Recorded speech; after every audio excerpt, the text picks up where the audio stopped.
join with Ms. Sandhya. We are honored to serve as an MC for today's inaugural session of SARVAM 2024. It brings us immense joy to welcome you all to SARVAM 2020. The State Level CA Students Conference, a platform that unites us in our shared pursuit of knowledge and a brighter future. Following the tremendous success of the Ramanuja Conference in the historic temple town of Kumbakonam, we are thrilled to have yet another opportunity together for this remarkable symposium of SARVAM. The enthusiastic participation and energy of every student gathered here today will result in a grand success. On behalf of all the students, I extend heartfelt gratitude to the Institute of Chartered Accountants of India, Kumbakonam branch SARC and SICASA, Kumbakonam team for organizing this grand event. It not only keeps us connected with the institute, but also provides us with a valuable opportunity to be part of such memorable moments. Respected dignitaries, members of ICI, beloved students, ladies and gentlemen, one and all gathered here. Let's prepare ourselves to embark on a journey of curiosity and endless possibilities that unfold in the realm of knowledge. Enjoy your exploration. With the time clicking around, let's begin the inauguration of SARVAM with the classical dance Bharatanatyam. Let's invite the dancer, Mrs. Niveda.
జవరాల తిత్తిత్తి తిరు జవరాల తిత్తిత్తి తిరు జవరాల తిత్తిత్తి ఈ తరళమైన నీ తారహార మధురే తిరు జవరాల తిత్తిత్తి ఈ తరళమైన నీ తారహార మధురే తిరు జవరాల తిత్తిత్తి ఈ తరళమైన నీ తారహార మధురే జవరాల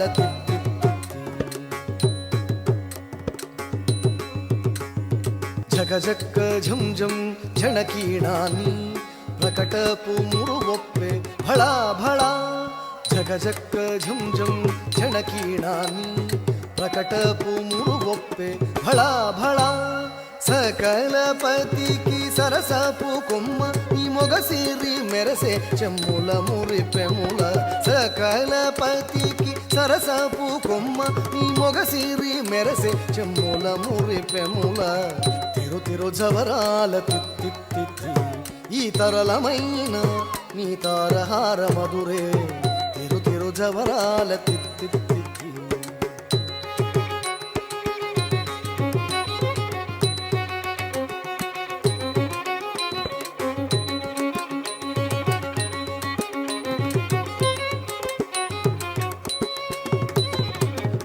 మాయి అలమేలు మంగనాచారి మతిబాయని వెంకటపతి పట్టపురాణి మాయి అలమేలు మంగనాచారి మతిబాయని వెంకటపతి పట్టపురాణి మ్రోయ చిరుగెజ్జల నీ మ్రోతలానేని సోయగమైన నీ సొలపు చూపమరే మ్రోయ చిరుగెజ్జల నీ మ్రోతలానేని సోయగమైన నీ సొలపు చూపమరే రోయ చిరుగెజ్జల నీ మ్రోతలానేని సోయగమైన నీ సొలపు చూపమరే రోయ చిరుగెజ్జల నీ మ్రోతలానేని సోయగమైన నీ సొలపు చూపమరే తిరు జవరాల తిత్తిత్తి తరలమైన నీ తారహార మధురే తిరు జవరాల తిత్తి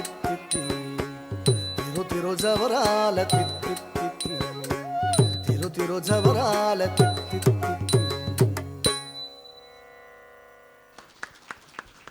Dance is a hidden language of the soul. Thank you, Mrs. Niveta, for your soulful performance. To mark the auspicious beginning of today's event, I kindly invite our chief guest, CA R. Bhupati sir, past president ICI, to light the ceremonial lamp, followed by our vice chairperson, Ms. J. Akshaya, Sikasa chairman, CA H. Vijay Sardi sir, and chairman CA V. Rajkumar sir. We also request other senior members to join the ceremony of lighting the traditional lamp. This tradition symbolizes the removal of darkness. This tradition symbolizes the removal of darkness and the spreading of knowledge and wisdom.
Let us invite the dignitaries to the dais for the inauguration. Of Kumbakonam, Sikasa, Mr. Darshan to the dais.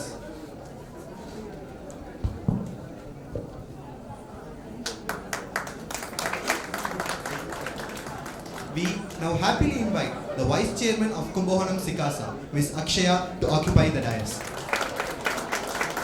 We invite the chairman Sikasa of Kumbakonam branch, CA H. Vijay Sardi sir, who has been the guiding force behind this event to occupy the dais. We graciously invite the chairman of Kumbakonam branch of Sikasa of ICA, CA V. Rajkumar sir, who has made this event a reality today to occupy the dais.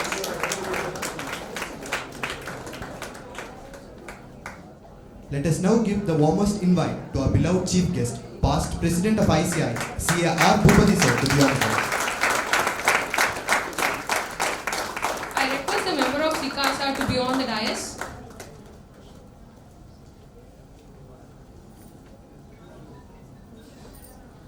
I request CA V. Rajkumar sir to present a token of love to our honorable chief guest, CA R. Bhupati sir.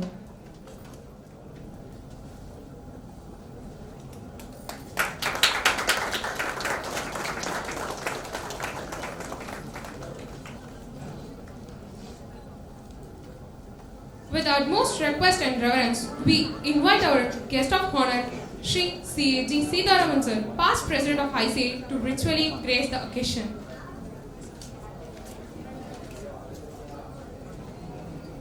Thank you, torchbearers of ICI, our dignitaries of today. Let's give a round of applause as a note of welcoming to each of them. Prayer has the power to unite us, to bring us solace, and to connect us with the divine. It is a mark of everlasting tradition to invoke the Almighty at the beginning of a significant event. May I now request everyone to raise up for the Tamil Thai Valthu, followed by the ICI motto song.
य एष सुप्तेषु जाग्रति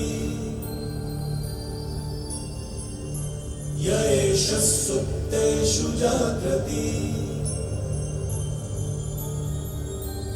कामं कामं कामं कामपुरुषो पुरुषो निर्विमाणः निर्विमाणः तदेव शुक्लं तदेव शुक्लब्रह्मा तद्ब्रह्मा तदेवामृतमुच्यते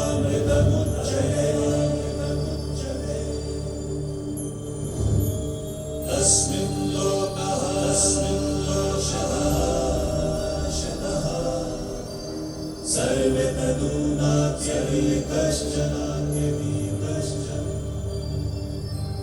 एतद्वैता एतद्वैता एतद्वैता एतद्वैता एतद्वैता एतद्वैता. Thank you. Please take your seats. As we gathered here for SARVAM 2024, it's only fitting that we begin this momentous event with words of wisdom and encouragement from the pillar of our organization. It gives me great pleasure to call upon our Vice Chairman of Kumbakonam branch of SIKASA of ICI, Ms. J. Akshaya, to welcome the gathering.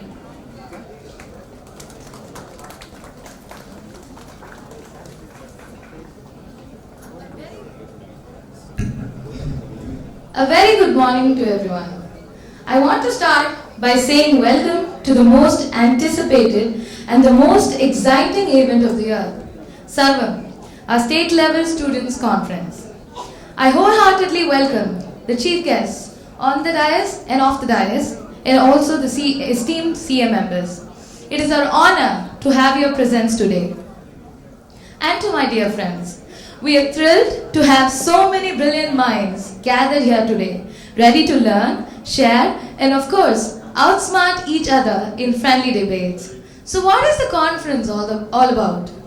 We are here to celebrate you, the curious, creative students who are future partners in building the nation. So take a deep breath, stretch those brain muscles, and get ready to experience a conference like no other. And I also extend my special gratitude note to our SIKASA Chairman, CAH Vijay Sardi Sir, Branch Chairman, CA Rajkumar Sir, and my Principal, CAR Ganesh Sir, for being a significant reason for this conference to happen today. Remember, this is your conference. Don't be afraid to ask questions, challenge ideas, and most importantly, have fun. Make memories, build connections. So let's get this fantastic event started. Welcome again, and let's make this conference one for the history books. Thank you.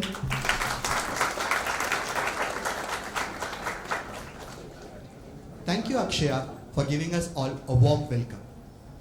With great respect, we now invite our SIKASA Chairman, CAH Vijay Sardi Sir, to deliver the opening remarks and set the tone for this conference. Over to you, sir.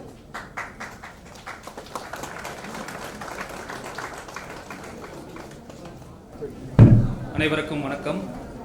A very good morning to all. It's really a very happy moment and also most sentimental moment because I'm always attached to students and I really love to be with students, and I sincerely thank and appreciate my management committee for appointing me as a SIKASA chairman so that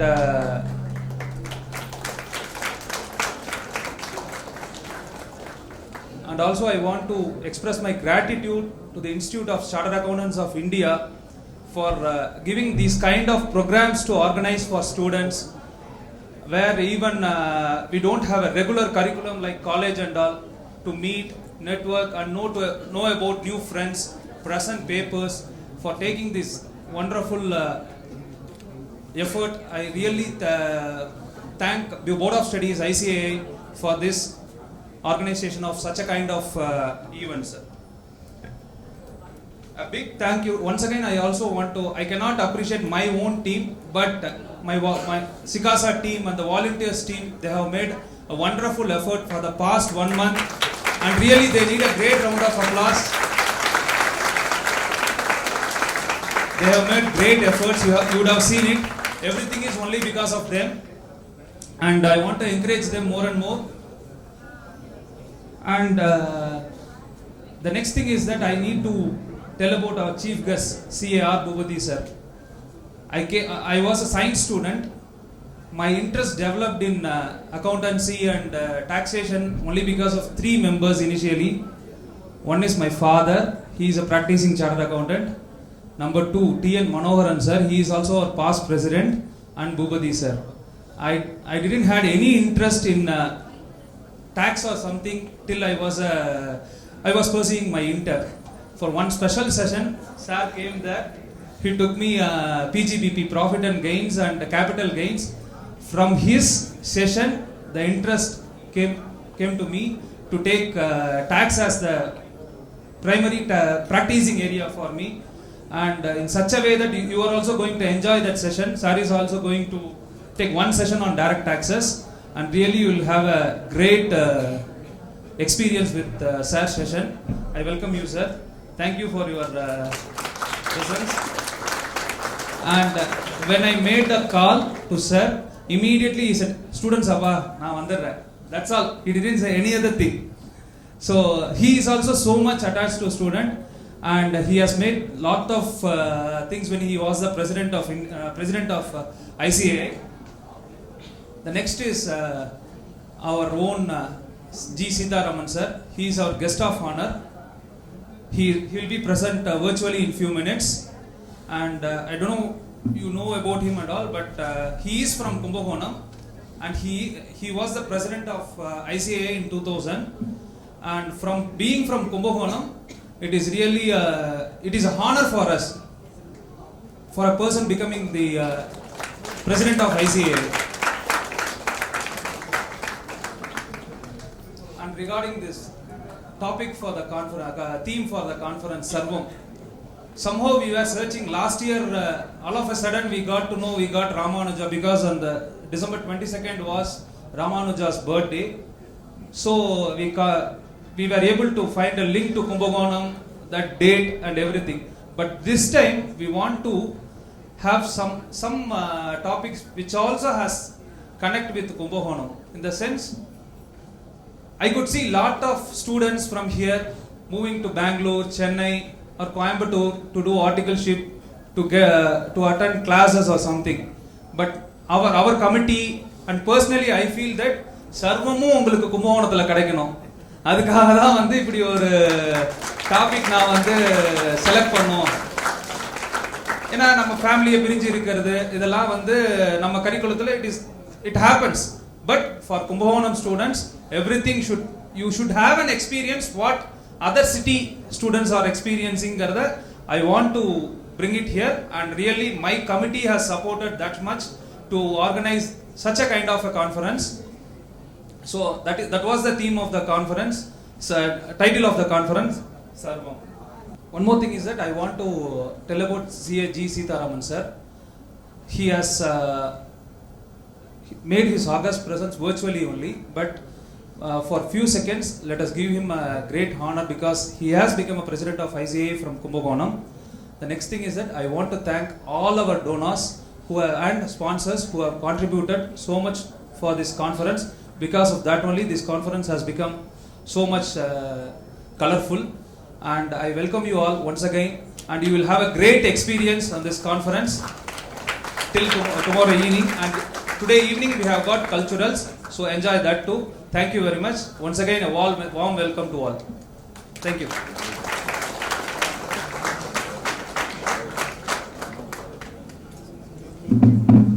Thank you so much, sir, for inspiring and motivating words. It is our honor to invite the chairman, Kumbakonam branch of SIRC of ICI, CA V. Rajkumar sir, who helped us a lot in organizing the conference and being a great supporter of conducting the student activities. We cordially invite you, CA V. Rajkumar sir, to deliver the special address.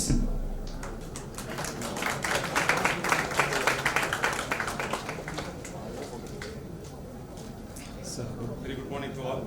Respected Chief Guest of C. Bhubadi sir, our past President, Guest of Honor C. Sitaraman sir, my esteemed colleagues, and distinguished members of the ICA, students and valued guests. It's my great honor and privilege to address today as the chairperson of this Kumbakonam branch of ICI at the state level.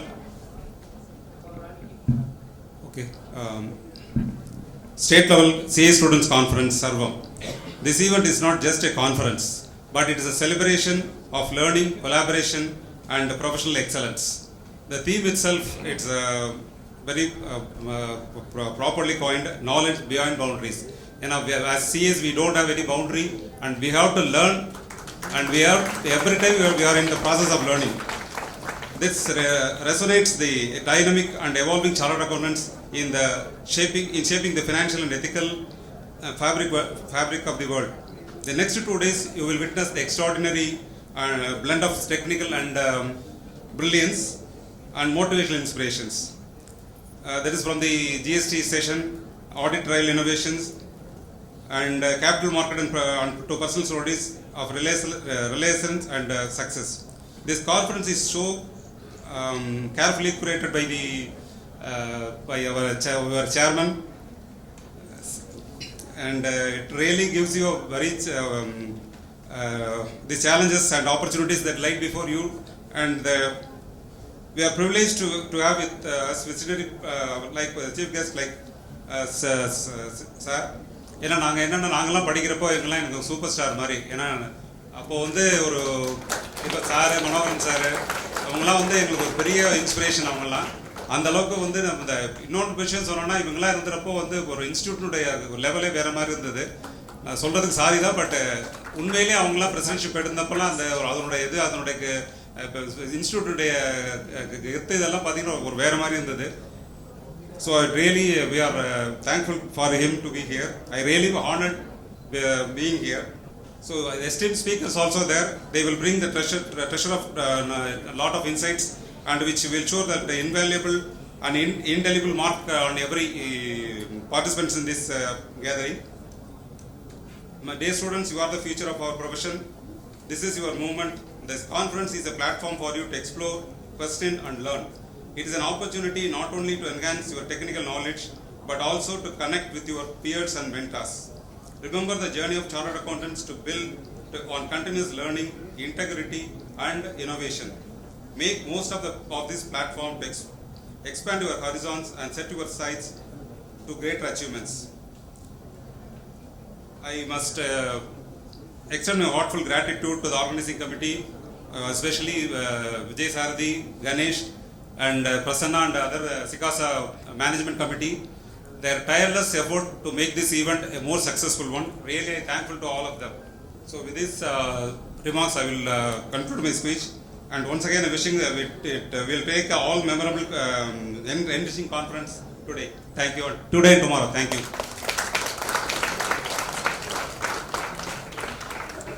Thank you for your enlightening and inspiring special address during this conference, sir. Your words resonated deeply with everyone present here, leaving a memorable mark on our hearts and our minds. Thank you once again. Now, let me introduce our Honorable Chief Guest, CA R. Bhupati Sir, past President of ICI. He is a founder partner of the firm primarily engaged in client management and development and final review of deliverables. A well-known resource person in professional and management institutes for direct taxation, accounting standards and corporate governance. He was the president of ICI in the year 2003 to 2004, and as a president was the chairman of all standing committees and member of non-standing committees of the ICAI. He was also the vice president of ICI in the year 2002 and 2003. And as vice president was vice chairman of all standing committee and member of non-standing committees of the ICI. Some of his previous positions are chairman of Geojit Financial Services Limited, Cochin, independent director and chairman of the audit committee in the following companies: Geojit's Credits Limited. He has also authored various books like Study on Income Tax and GST, Selected Topics in Income Tax Assessment, Procedure, and else. The dice is yours, sir.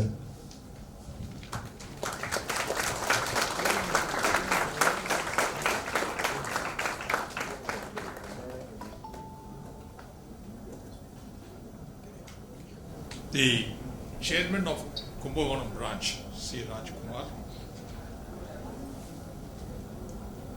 the chairman Sikasa, C. A. Vijay Sarathi, Akshaya, vice chairperson, Darshan, secretary, the vibrant master of ceremonies, and this morning, what a very pleasant and happy moment for all of us here, including me, to be part of the inaugural session and inaugurate this session on this conference titled SARVAM. What an appropriate name. Everything is in this word. And as Vijay Sarathi put it, by the time we conclude this conference tomorrow evening, all facets of CA course, all deliverables which is expected from you, you will all take it home with pleasant memories and use it for the rest of your life.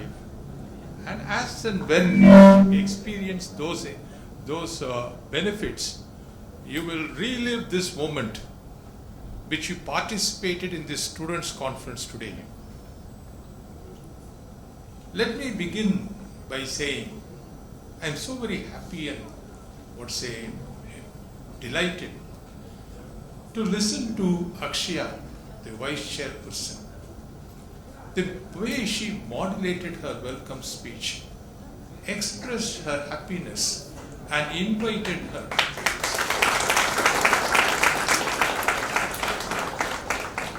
These are all taking glories of the future of our profession from this part of it. The fragrance of Kumbakonam is not only seen in Kumbakonam, but you can see the fragrance of Kumbakonam from about 70 kilometers before and after seeing Kumbakonam. The temple town, that fragrance will come all over. And we always like to visit this place and take home our divine blessings from this part of the country, which is very important. It will be most inappropriate for me to go ahead with the inaugural speech if I don't tell about Nivedita, who gave the inaugural dance. See, everything which is beginning with music and dance has to end very well. So she has symbolized it in the form of very short dance. And added to this, the master of ceremonies are doing an excellent job, and I'm sure they will continue to do this.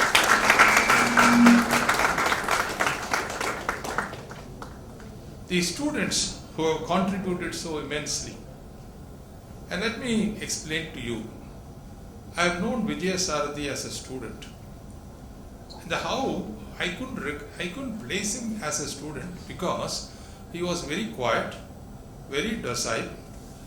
Although he is encouraging students now to ask questions, he did not ask any questions. He was such a quiet person.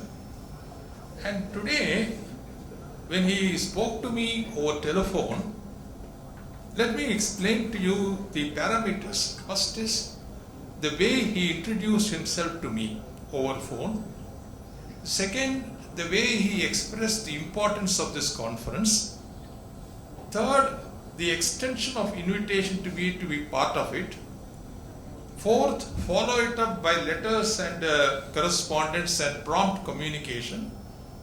5, making pleasant, beautiful arrangements for our stay here in Kumbakonam so that we will remember it for the rest of our life. This is Vijay sir.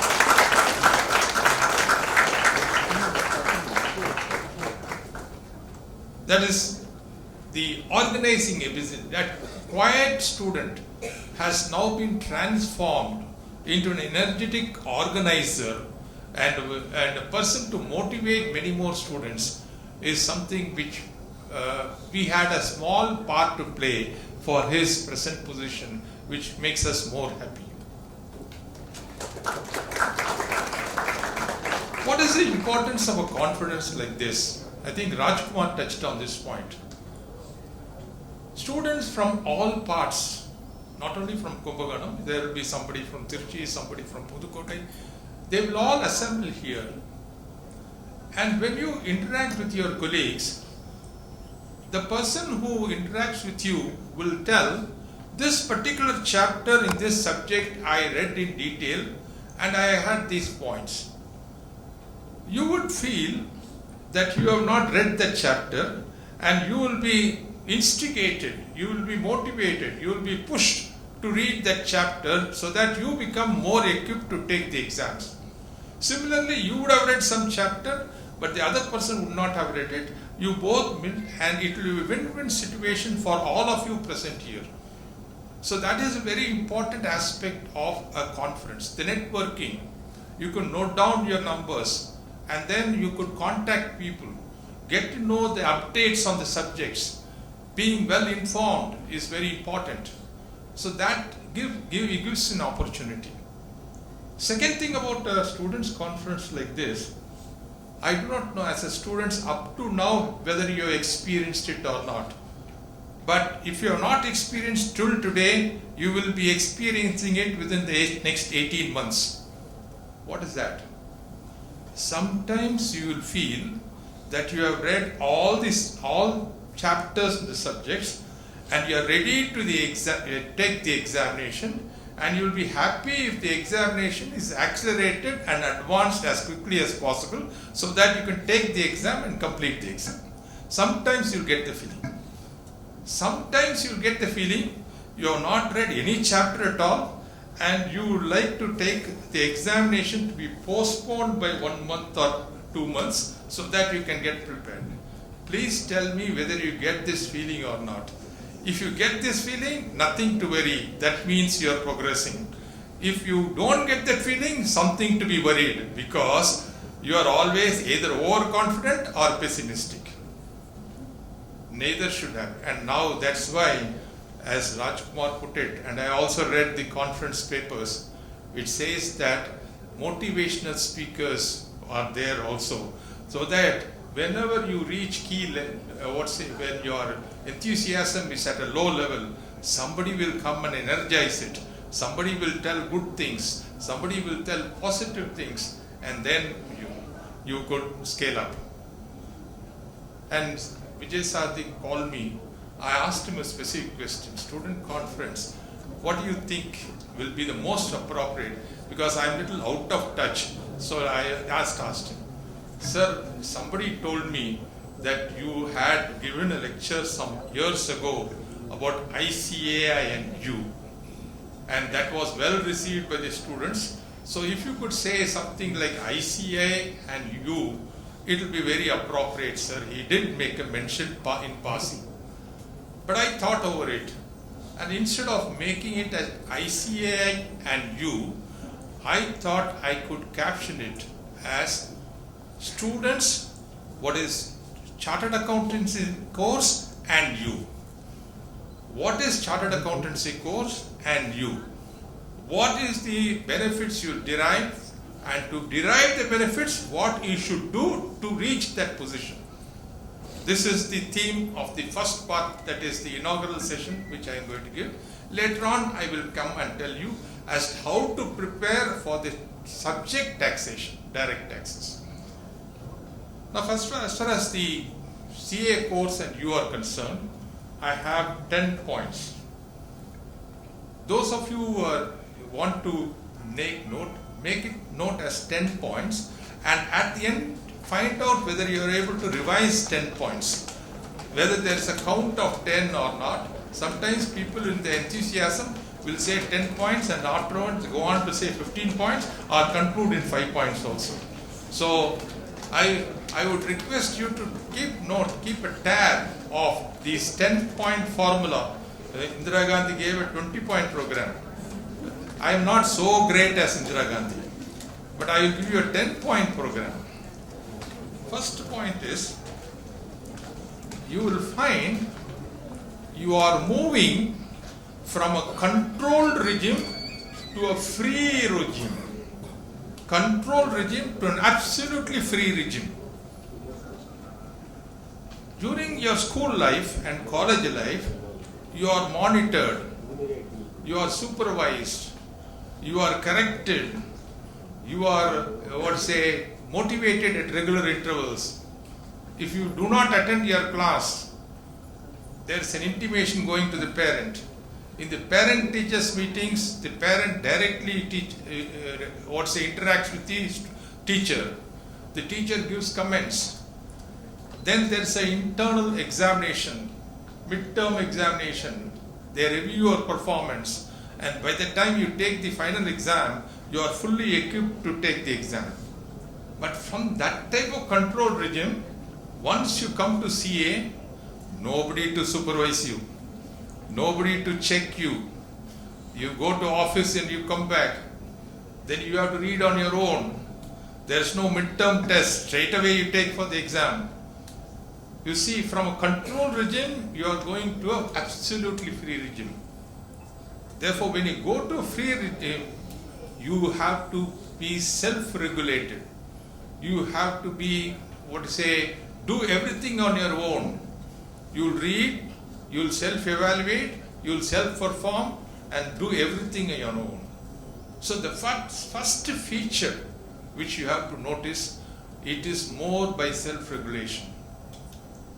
People, very great people have said, judge a person when he is not watched. When he is watched, you are a good person. That doesn't mean you are a good person. When nobody watches you, you maintain your behavior and composition, then you are a great person. So you are stepping into that zone. Be conscious of it. Don't lose track of it. That's why I say sometimes you'll have depressing moods. You want to read, but your health will not permit. There will be some family circumstances. You must push all these things and motivate yourself. So first thing is, you are moving from a regulated regime to a free regime. Second one, do not benchmark your performance with schools and colleges. Very often students make this mistake when they come to CA course. In the school and in the college, they would have got very high marks. 80%, 90%, they would have got very high marks. They think just because they got such high marks in the schools and colleges, they would automatically get high marks in the CA intermediate, CA final. It is not the case. The expectation levels are different. The benchmarking is upgraded. They expect more out of you. They are more practical oriented. You have to go and work in the field. Therefore, they want that type of knowledge. You must be able to express yourself clearly and convincingly. Therefore, you have to, don't benchmark. And parents also make this mistake. Parents come and tell, sir, in schools and college they got 80%, 90%, but in CA they got 35%. Something wrong with the CA institute. That is what they will say. Please don't tell this. Because the expectation level presently it has gone up further. When Vijay Sarthi took the exam, it was different. When I took the exam in 75, it was totally different. I will share a very, you will all feel very agitated. I am happy, but you will not be happy. Even Vijay Sarthi may not know, or Rajkumar also may not know. When I took the exam in November 75 for the CA final examination, direct taxes paper, there was not a single question in the question paper which was beyond chapter 6A. Only up to chapter 6A. You are all astonished. Now you see beyond chapter 6A, assessment procedure, reassessment, revision, Central Board of Direct Taxes, rules, notifications, circulars, all these things are coming part of the questions. Therefore, your upscaling has to be much faster. You have to read a little more. Why I am saying all these things is, if you are going to benchmark yourself with schools and colleges, then you may not be able to perform that well in the CA exams. Plus, second point is avoid that. Third point is stay away from negative people, people who have negative thoughts, and more particularly for the CA course. Previously, the CA course was for 3 years. Now, people who have joined after 1st of July, it is only 2 years course. I think it's good. Good in a way. Practice chartered accountants may not agree with me, but it's good for the students. It's good for the students, and Vijay Sarthi will be with me because he likes students. So why I'm saying this? Earlier, when it was a 3-year course, and prior to that it was a 4-year course also. If there are a firm of 20 articles are there in that partnership firm, out of 20 people, 10 people will be taking the intermediate examination. Out of 10 persons who take the intermediate examination, 2 persons will pass. 8 persons, all of them will come back to the same office. They will sit together. The 2 persons who passed will be set alone. He will be given a separate grade. The 8 persons will stand and start talking. What will they talk? Will anybody say who has failed in the examination say it's an easy exam I failed? All the 8 people will echo the feeling, it was a very tough exam, therefore I failed. So all of them will keep on telling it's a very tough exam, very difficult to pass, you will not pass, all these things they will keep on telling. That is why I say, even something which is not the truth, if told repeatedly, if told convincingly, will appear to be the truth. It is not the truth. Fortunate, and all these people get a platform to come together. They come to the same office. Today what will happen? There is no exam during the 2-year period. 2-year period, there is no exam. So all the people who have joined articles have completed intermediate. So same wavelength will be there. Same understanding will be there. So to that extent it is good. But whenever people talk negatively about this course, people say it's very tough to pass. Stay away from those people. Push them aside and say, it may happen to others, it will not happen to me. I will pass the exam. So third point, stay away from negative people. The fourth point, don't complain about the syllabus. Syllabus is voluminous. Syllabus is overstretched. For the intermediate under the new thing, we have got 6 papers. For final, 7 papers. Fortunately for all of you, for the students, we started this some years ago and ultimately it has become a reality.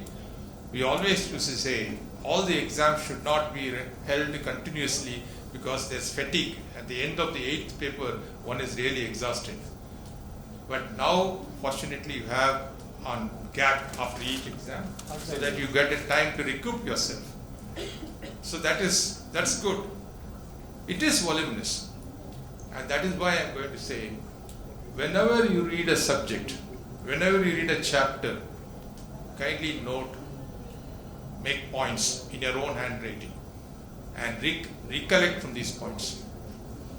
I'm going to tell you the name of an author. I want you to make note of this name. This author's name is known as Ken Blanchard. Ken Blanchard. He's a Harvard professor, a professor in Harvard University. You know what he has done? He has done a research work. What research?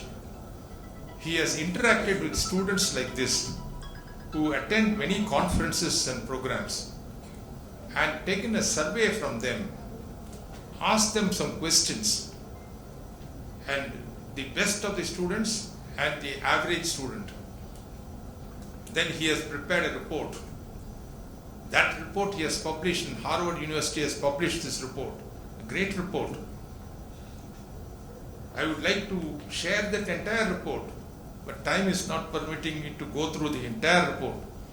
I will tell you 3 points, 3 major points of his report, which is connected to this voluminous syllabus.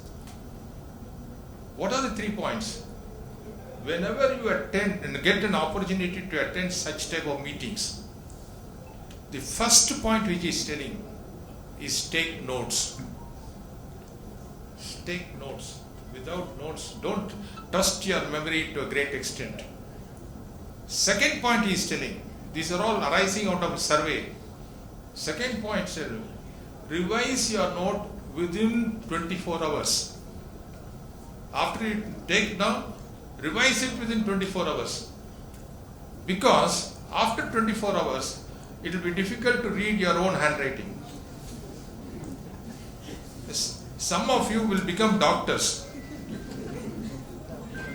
The prescription cannot be read excepting a pharmacist. And you cannot be a pharmacist for this. Even the doctor. Even the doctor. Even doctor cannot read it. That's why nowadays they have a system and printed copy comes. They avoid that possibility itself. Why I am saying this is, and third point, which that first is take notes, second is revise it within 24 hours. Third point which he says is share it with others. Again, in schools and colleges, best students normally don't share it with others. They will always say, I have not read it all. I have not read it all. You people at least have read this much. Absolutely, I have not read even the first chapter. They will tell like that, but silently you would have read all the chapters. But Ken Blanchard says, don't do that. Share it with others. That's the students' conference. You get an opportunity to share it with others. Share it with others. The process of sharing, you will cement your own ideas. Your ideas will become more crystal clear and you can revise it. So, voluminous provisions are there, chapters are there. Take for example, income tax. 285 sections. If you want to know all these things, humanly impossible. That's why I hide the Income Tax Act when a student comes in. He'll get demotivated and read. But if you see your own notebook, if you see one small notebook, entire income tax is condensed into a small notebook. The day before the examination, revising it from a standard textbook is so difficult. Revising it from your own notebook will be relatively easier. Do that. So this is the fourth point. Fifth point is discuss with colleagues. Discuss with colleagues, that's very important. You can take their points, and sometimes you will have wrong ideas that you can correct it. That is the fifth point. Sixth point is, all of you are doing articles. This is the only course, not only in India, globally, I could tell, which gives you concurrent theoretical and practical training. Practical training at the same time theoretical inputs. Don't miss this opportunity. Articleship period is a golden period. You can learn. Tamaraya did this industrial training in Chennai Petroleum. We were the auditors of Chetral Petroleum at that point of time, Madras refineries. The stock taking in petroleum industry is a very interesting thing. There will be huge tanks. Oil will be stored in the tank. You must take the stock of this tank, oil. How to take stock? It's very difficult to take the stock. What they will do, and that also, those years it was 31st December. Year end was 31st December. So on 31st December, we have to take the stock. 31st December midnight. Tamaraya is laughing. This is what he also did. 31st December stock. See, the experience which I had in 74, I am able to repeat now. How you have to take the stock? You have to climb the tanker. It's about 300 steps. Open, on the open side. Go on top. From there you have to give a tape, inch tape type of thing. Measure the depth. Then using a formula, we have to multiply and find out what will be this stock. And for the density of the oil, we have to give some correction. This is a very important thing. So you have to take, what's the point which I'm telling you as the sixth point is document practical training. Document practical training means, supposing you get a new assignment of a remittance to a foreign country. If you want to do a remittance to a foreign country, today we have to submit Form 15CA, Form 15CB, A2 form, and all these things you have to submit. And each bank will have its own sets of norms and rules they keep telling. And when you are doing an exercise like this, you say, today I did this, I got this type of problems, I went to my boss gave these suggestions, we corrected this and we completed this. So this is a lesson which I learned by doing this exercise. Document your practical training. Suppose you have filed a revision petition to the Commissioner under 264 of the Income Tax Act. What you did in that practical experience. What was the issue? What is the problem? What is the remedy? How you solved it? What was the reaction of the Commissioner? What questions did he put? How did we address those issues? Document that practical training. I'm not saying repeat training, repeat experiences. New experiences you get, document it. And if you document it, you will definitely remember it for a longer period. That is the sixth point. Seventh point is communication skills. This conference gives you an ability to develop your communicative skills. One is one-to-one communications, all of us are very good. When you want to tell somebody X to Y is easy. But when it comes to a group, we go for audit, you prepare something known as ASM.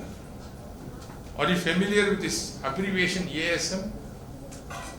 The expansion for this ASM is Audit Summary Memorandum.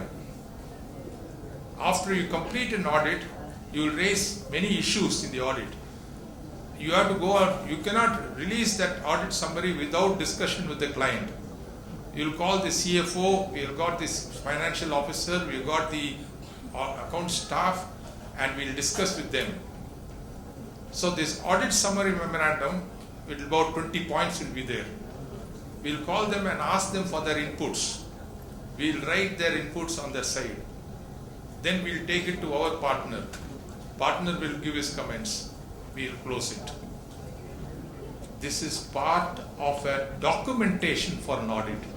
At the end, when somebody comes for peer review of your firm, you must show this documentation, audit documentation. So, why I'm saying this is communication skills. When this audit summary memorandum is given, Tamiraya will recollect his experience in Chennai. There was very senior officer, I could tell his name even today. Very nice person, but very strict person. Venkatakrishnan.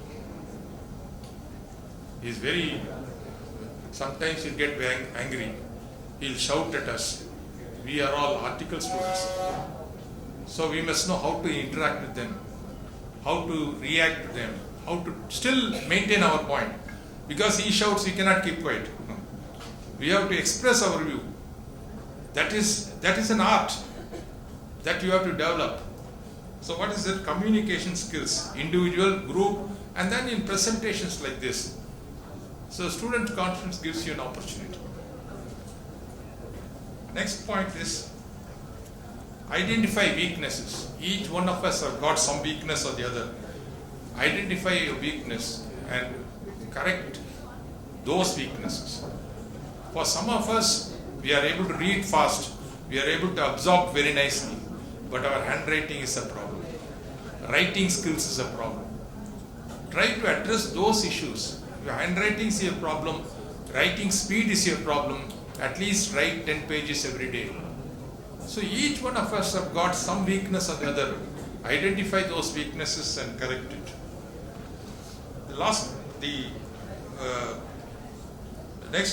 Next point is take a model. Ninth point is take a model exam.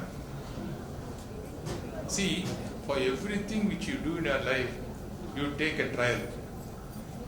Can you go for a musical concert without practice? Just asking this question. Can you go for a dance program without practice? But only CA exam you want to go without practice. Without a rehearsal you want to go for CA. So why don't you take a model exam? That is, these model exams are now available, easily available. Only thing is, students would not like to identify their mistakes by themselves. Get out of the shell. Take a model exam. That's the 9th point. I'm sure all of you are relieved that we have reached the number 9, because I said it's a 10-point program. The 10th point is dream big. Dream big. Think big. Don't think of just passing the CA exam. Think of taking a rank in the exam. Shoot in the stars. Shoot at the stars. You will definitely get it. Think big and work towards it. Abdul Kalam has said, dream. But it should be a realistic dream, an implementable dream, and you have to do something to achieve the dream. Just dream and keep quiet at home, that will not work. No end result will come. So think big. That's what is important. If you do all these things, you will be crowned with success, and you will get 3 coveted letters by the side of your name.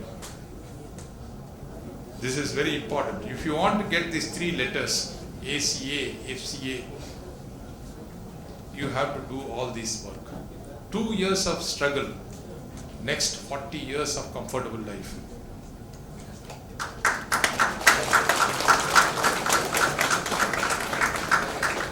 Is it not an easy formula?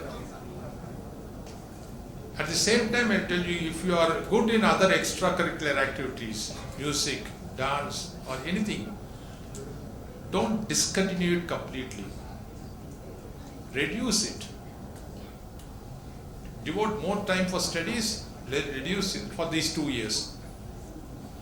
Because I find people who perform well in music, dance, or any other cultural activity automatically do well in the studies also. Automatically do well. So don't leave that. I'm not saying be a very bookworm. Don't do that. Last recommendation will be that, and particularly for CA students, continue that, and you work hard, and you. What is the expectation of the profession? And all the people who have come here, chartered accountants, most of them are practicing chartered accountants. Rajkumar, Vijay Sarathi, Tamuraiya, Balaji, Ganesh, all are practicing chartered accountants.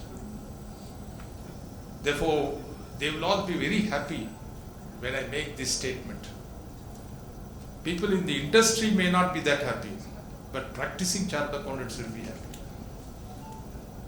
Today, when people pass out the CA exam, 95%, 96% of the people passing are going for the industry, and hardly 1 or 2% are coming for the practice. We ask these people, why is it you're so much inclined to move towards industry and not coming to practice? They can. Sir, recognition, financial recognition is much higher in the industry than in the practice. Yes, we have to agree. We cannot. Second, they say, profession has become very risky, sir. Because responsibilities are increasing, stakeholders are increasing, expectations of stakeholders are increasing, everything is increasing. So they don't want to take that responsibility. In another 2 years from now, when these bright, young, vibrant people who are sitting before me, who have come here with springs in their eyes and stars in their eyes and springs in their feet, to know what is the future, you will find the number of people in the profession so less, the demand for the profession is so high. Within 2 years from now, the remuneration package which you will get in the practice will be much more than what you get in the industry, and therefore the situation will change 2 to 3 years from now. That is a changing dimension which you could expect. Because now the people entering are less. Number of companies is increasing. India's position in the global map is going at a very fast rate. So we need chartered accountants to certify the financial statements. We need people to take that ownership and responsibility. Therefore, you will attract more people to the profession. And the profession would be paid well. And if it's paid well, it will recognize all of you well. But you must maintain quality, you must maintain values, you must be very strict, you must maintain documentation. If somebody points an index finger at you, you must be able to tell, yes, I have done my job properly. That type of quality of work is required. Accept that responsibility and move forward. If you do that, definitely people will be there to ask questions. People are not going to, and all these things, if I go into a philosophical thing, it is because the people do not control their personal expenditure. If you keep your personal expenditure at a particular level, don't increase your personal expenditure, then it is always possible. The initial period when your salary is so high, the other day we saw, wife and myself was seeing a note which came in the WhatsApp group. HSBC has now terminated the senior officers of the bank. 43% of the senior officers of the bank, they are terminated in one day. Senior officers will be drawing how much salary? What will be their personal expenses at that level? Suddenly they are without salary. What will be the mindset of those people? So keep a tab on the personal expenditure. I'm not saying don't enjoy life. Enjoy life where you could afford to do it. You have a credit card, use it for buying a property. You could use it for emergency, but don't use it for a foreign travel. Don't use it for buying electronic goods. Use it, take a loan for buying a property. Don't take a loan for buying electronic goods. Don't take a loan to buy a high-end car. Depreciable, not depreciable. You will lose. It is because my friend got it, I will do it. So this is philosophical. I don't want to go into that aspect. And the last point I would like to say is just this: CA students, very light thing. Unlike the serious things which I just now spoke, very light thing. But if you follow that, you may have very message from that. What's that message? Simple thing is requesting all the students to watch 3 movies. 3 movies only. Is it difficult for you to watch movies? It's one of the easiest things you can do. Now, is your curiosity level much higher now? 3 movies, I leave it like that. And if I go and sit down there, I think you will take me to task. You have created the curiosity and going up. Like the last page of thriller. They will say, don't read the last page of a thriller. But invariably, when you're reading the 10th page, we like to read the last page of the thriller. We'll go to the last page and see what it is. Now, why I am saying this is, the 3 films are, one is the Hindi movie Lagan. Old movie, but it will be available now on Netflix or YouTube, whatever it is. Read it, watch that movie. The second one is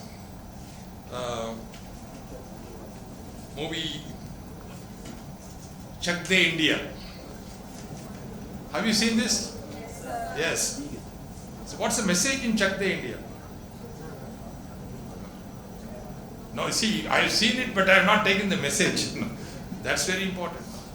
Message. And the last one, the more recent one, if you have not seen it up to now, I would request you to. Can you guess, after me telling you all the two films, Lagan and Chak De India, what should be the third one which was released a year back? Not even a year back. Huh? 12th Fail, right. 12th Fail, that's a negative thing. But the message from that film, what's the message?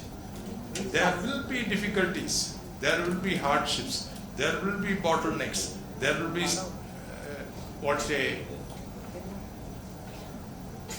disturbances. The person who has got the confidence and the strength to get over their weakness is a person who is successful. How he had a lot of financial problems, still he wanted to pass the exam, so he did it and ultimately got his posting also. So that is 12th Fail. So I'd like to end by saying that two things.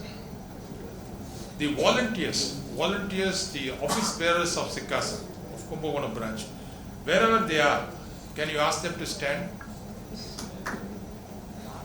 All this, okay. I would say these people have done an excellent job.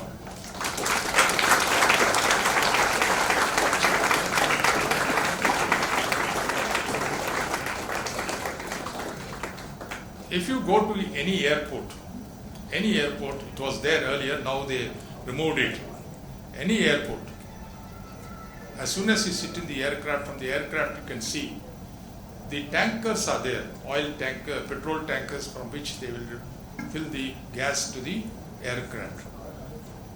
And Indian Oil thing also will be there, and there's a placard, board in front of this oil tanks. You know what the placard says? The placard says, our groundwork takes you sky high.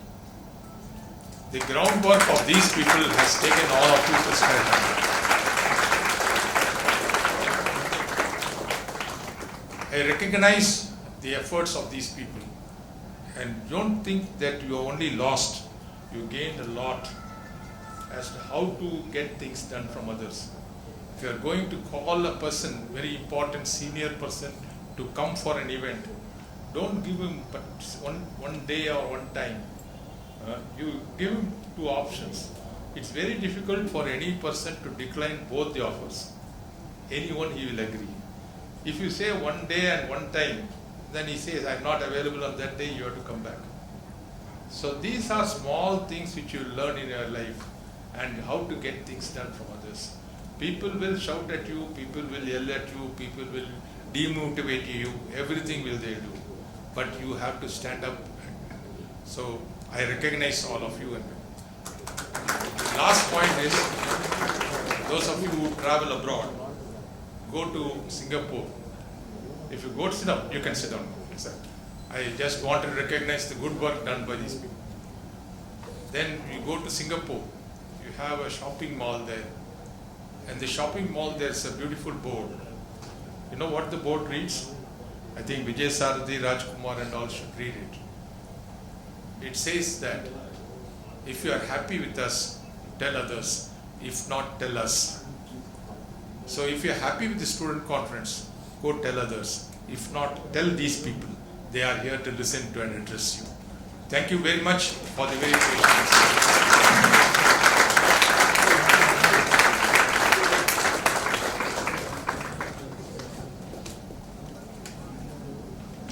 Thank you, sir, for your enriching words. The success of the conference owes much to your willingness to share your knowledge and experiences. We once again thank you, sir. Now, let me introduce our guest of honor, Shri C.A.G. Sitaraman sir, past president of ICI. Some of his educational qualifications are: he secured first class science graduate BSc from the University of Madras in the year 1956. He has secured All India second rank in intermediate CA examination of the ICI in the year 1958. He has secured All India first rank in CA final exam in the year 1959.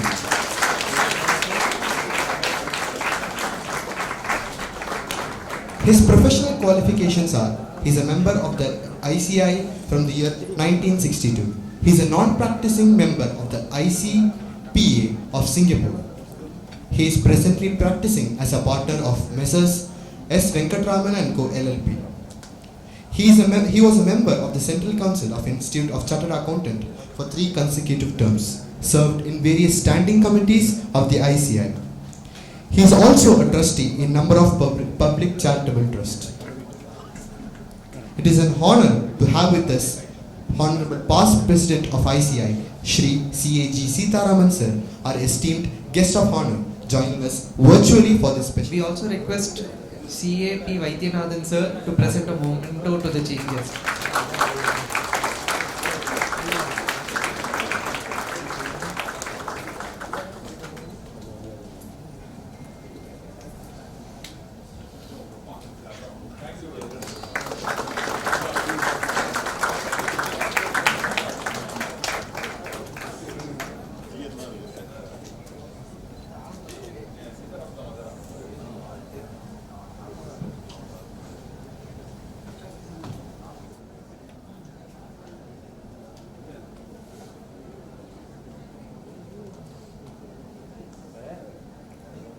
The other office bearers of the branch, my dearest friend Mr. Bhupti, my professional colleagues, and my dear students. I am extremely happy to participate in this for more than one reason. Firstly, I was born and bred up in Kumbakonam and studied in Kumbakonam. I became a chartered accountant in Kumbakonam, and therefore my first choice is Kumbakonam. Secondly, is a conference mostly for the students. This takes me to about 50 years, 60 years back, when I became an article clerk in 1956. I studied in Banamore Primary School, the Corporation School, and a high school in Banamore High School. Then I went to Government Arts College, Kumbakonam. At that time, the Arts College only 2 courses, BA Economics and BSc Mathematics main, Physics main, Chemistry main. I opted for BSc and I became a science graduate in 1996. And I joined Venkatraman Company. So at that time I wanted to become an engineer and they wanted to study with engineering college. But my financial position, my parents did not permit that. The nearest engineering college is in Karakundi, and my father frankly admitted, sorry, I am not able to meet your study expenses. And therefore, by force of action, I was compelled to take this decision, and I am very happy that that decision was taken by my father.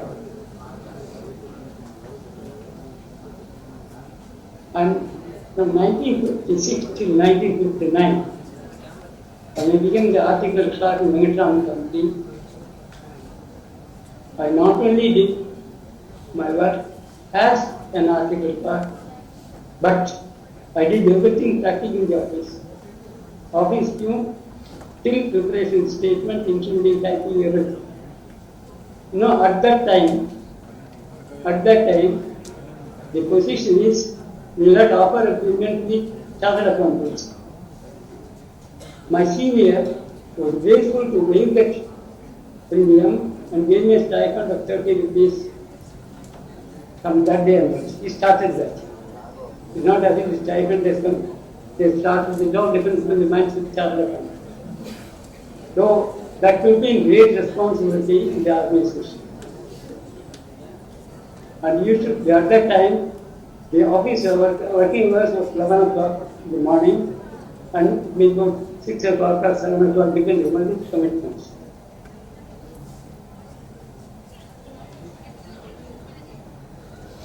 I told you as a science graduate, absolutely no knowledge about accountancy. Absolutely no knowledge about accountancy. There is no coaching class, there is no coaching study books or anything. I did not know anything ABCD of accountancy and they can how to learn the accountancy. When they asked me, see here, I said, go and buy that about fundamentals of accounting. I bought that book and studied. First time, I did not understand anything at all. First, second reading, third reading, fourth reading, fifth reading. Sixth reading, I will have to get some knowledge about accountancy. From that time onwards, I picked up the knowledge and improved it. Therefore, my first advice to the students, first of all, study the fundamentals. That is very essential. This I am telling you from my personal experience now. The present article clerk gave me a balance sheet for finalization. In the balance sheet, he has passed intermediate examination. In the balance sheet, on the liability side, he said amount receivable. Amount receivable. Asking, how can you say? How can the amount receivable will come in the credit side of the balance sheet, liability side of the balance sheet? He could answer that question. Therefore, the first defect which I found from the article clerk is that they did not hold the fundamentals. They are only interested in taking the lessons and passing the examination. That is not sufficient at all. They did not. I am able to get it for passing intermediate examination, final judgment, the first attempt itself. Clearly shows that your fundamentals is a strong foundation for you to appear for the examination. Second advice, once you take up the course, take the final goal. I must pass this examination at any cost. Not any cost means not by buying out, by acquiring the sufficient knowledge which the examiner expects from the students. You will have to acquire that knowledge. For that, you will have to work very hard. Very hard. And right from day one, once you decide to take the article, to see a course, you will have to start reading the books from that day onwards. Daily you have to do that's a practical thing. What I did in 56 and 59, from 7 o'clock till 10 o'clock, I will be going through books. Then once I go to office, come back in the evening. My studies start 7 o'clock, till 11, 12 like that. This I did it throughout my 3 years, throughout the 3 years, in spite of my attending office every day. And second thing which I noticed in the article class is that they take this practical training very rightly. If at all I acquire any knowledge, it is only because of the practical training which you get from the chartered accountants. Whenever I finalize an account, if to really call the article clerk, I ask him, how did you do this? I found a lot of mistakes in that. Then he corrects himself. Nowadays, the chartered accountant, the article class do not take the practical training seriously. Take the practical training seriously. Third advice which I give, first of all, study the basic books. If you want to answer the question on taxation, go to the income acts, study it, absorb it, completely do it, then go to study notes. Now what the article class does is that they go to study notes first and then go to the act. You are going in the reverse direction. In the reverse direction. You know, when I appeared for the instrument in the final examination, I studied the Ganga and Bankibal, which is the reference book on tape, from top to bottom, at least twice or thrice. You go to a textbook first. Text, come back, study the back, observe it. then go to study notes. Then you will have to have complete knowledge about that particular section. I still remember there's one question in the final examination about the winding up of companies.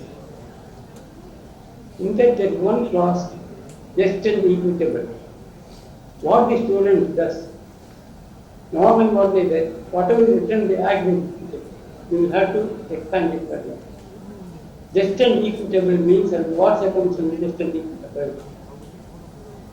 That you will have to go beyond the act and give it your own views on that. Mr. Gurupuri was telling that the examination is a very tough examination. In 1959, in the examination, final examination, it was the toughest examination, toughest. The question, the normally students will take 3.5 hours to answer this question. They are expected to answer in 3 hours. In 3 hours, you will have to do it. Unless and if you have thoroughly the subject, you will not be able to do it. Nowadays, I am not sure as to how the question papers are there. The toughest examination is those years, and the percentage of passes is only 2 to 3%. 2 to 3%. Don't take the examination as a tough examination. It's not a tough examination at all. If a person of my caliber can pass the intermediate examination, the final examination without any help, can you not pass it with all these facilities available to you? You have an impression this is a tough examination, I am not able to pass the examination. Be optimistic. I will be able to, at any cost, I will pass the examination. Take that positive attitude. Take that conviction. Take that conviction. An example, when I scored a rank in intermediate examination, I said I will score the first rank in the final examination. I worked for it and I got it. I got it. How is it that person in Kumbakonam with no, absolutely nothing knowledge, no coaching class, nothing, no coaching material, can execute first rank examination? How is it possible? That is because of my conviction, determination. Determination, yes, I must get the first rank in the class because in 1958, Krishna Swami of Chichi got the first rank. Got the first rank. That gave me an enthusiasm. Yes, why don't we get the first rank? I got the first rank. In 1959, November, taking clue from me, one Sheshadri Nagan of P.S. Arrangement Company got the first rank. It is not as if only the persons in the city will go to get the first rank. I understand that in the beginning they are telling you are going, after the other class you are going to conquer other places. So is it not necessary at all? You can, from Kumbakonam itself, can become a chartered accountant with higher ranks. Higher rank, it is possible. It is only in your hands.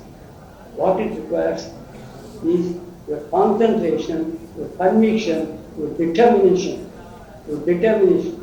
You must have your own view. Yes, I must get it. Take the practical training seriously. Seriously. Don't leave it. Because when I did articles, my senior used to come and sit with me in the evening and gave me, these are all the mistakes of country. These are all the mistakes of country. I still remember those days. Still remember those days. Thirdly, before appearing to the examination, I was really strong at this. Go through the examination, question papers of last 3 or 4 sessions, 4 examinations. Write it into examination conditions without referring to the books. Compare your answers with your textbook. You will be able to find a lot of mistakes. In it. Then you will be able to correct this. If you want to appear, I didn't do that in my final exam, I didn't do that. But from experience, I tell you, if you go through the question papers last 3 or 4 examinations and answer the questions and examination conditions, you will be able to clear the examination without any difficulty at all. I can tell you, this is the easiest and the best examination in the country. Best examination, easiest examination. Don't start at tough examination at all. If a science graduate can become a chartered accountant within the first attempt itself, why don't you? Why don't you? You can. You can. You have that conviction. And I got small advice to me, practicing chartered accountants. Small advice. Whatever I do, even now I have the finance accounts, I used to sit with the article clerk who is doing the work and point out his mistakes so that you got to correct himself. This is the duty, this is moral responsibility of the chartered accountants taking the article class. Whenever you sign a deed of articles, you assure them that you are giving the necessary practical training so that you will acquire their knowledge. You got a moral responsibility is there that the article class, before leaving the office, must pass this examination. Whenever the article class come to me for complete the first question, they had passed the examination. No, sir. Then I said, I failed in my group. I failed in my group. That's what I said. Because I take the moral responsibility, that the article class will be given sufficient training so that they will acquire the knowledge for passing the examination. And thank you very much for giving this opportunity. And thank you very much. Sorry, I remember to round out to come for some people. Thank you very much. Thank you.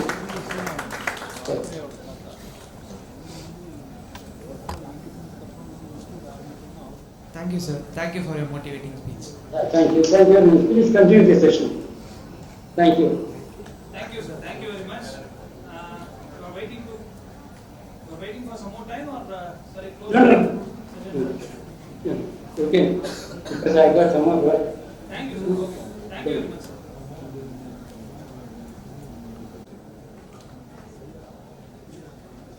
Kennedy, as we express our gratitude, we must never forget that the highest appreciation is not to utter words, but live by them.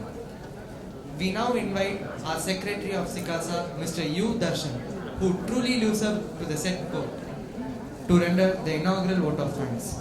Please. I'm Darshan.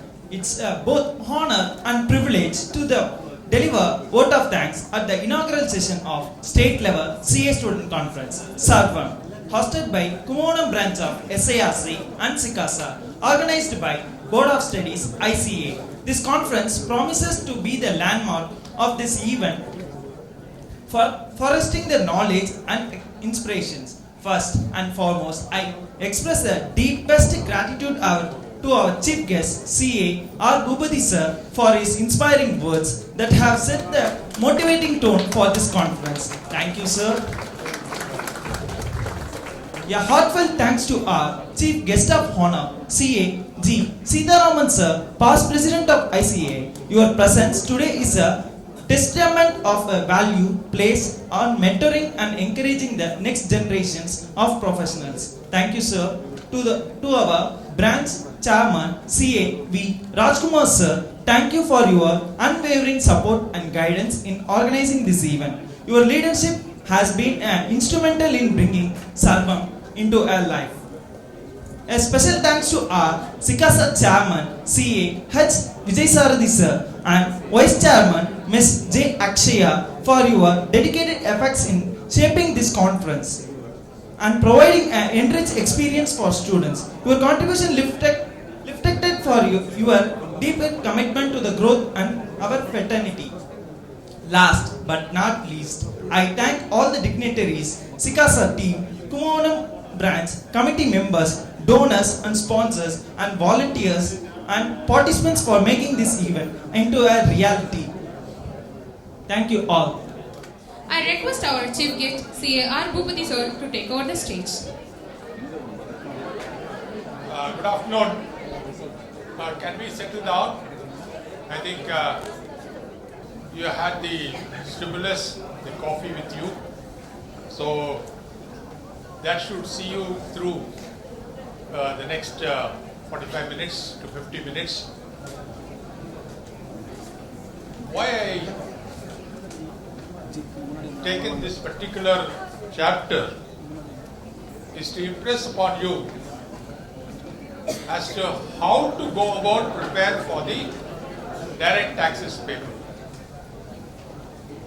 If you recollect, it is very voluminous, and if you directly go to the advanced areas without understanding the basics or the fundamentals, you will find solutions for particular issues. But if a new issue is put to you, you will not be able to answer. So you must understand the basics. One of the points which I expressed this morning is that you take notes and revise the notes the day before your examination. Revising from the standard textbook before the examination will make you more diffident. Your confidence level will not go up. So revise it in your own handwriting, own notes. That is very important. Now you see here, I am going to take you to this presentation. The profits and gains of business or profession. Any chapter in income tax will definitely have a charging section. Entire income tax also has a charging section. For example, business income, the charging section is section 28. For capital gains, the charging section is 45.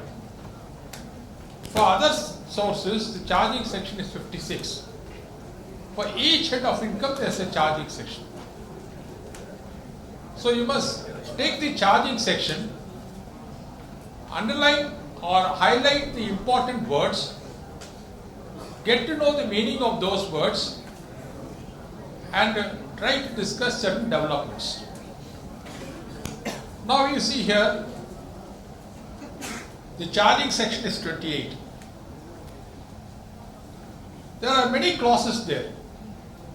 The first clause,